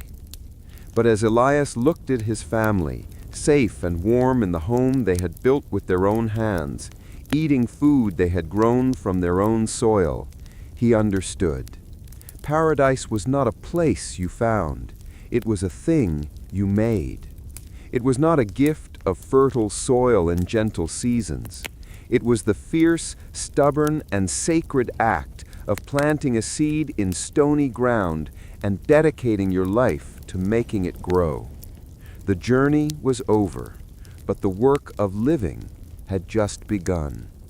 And for the first time, in the heart of their hard-won home, Elias Holt felt a quiet, profound, and enduring peace.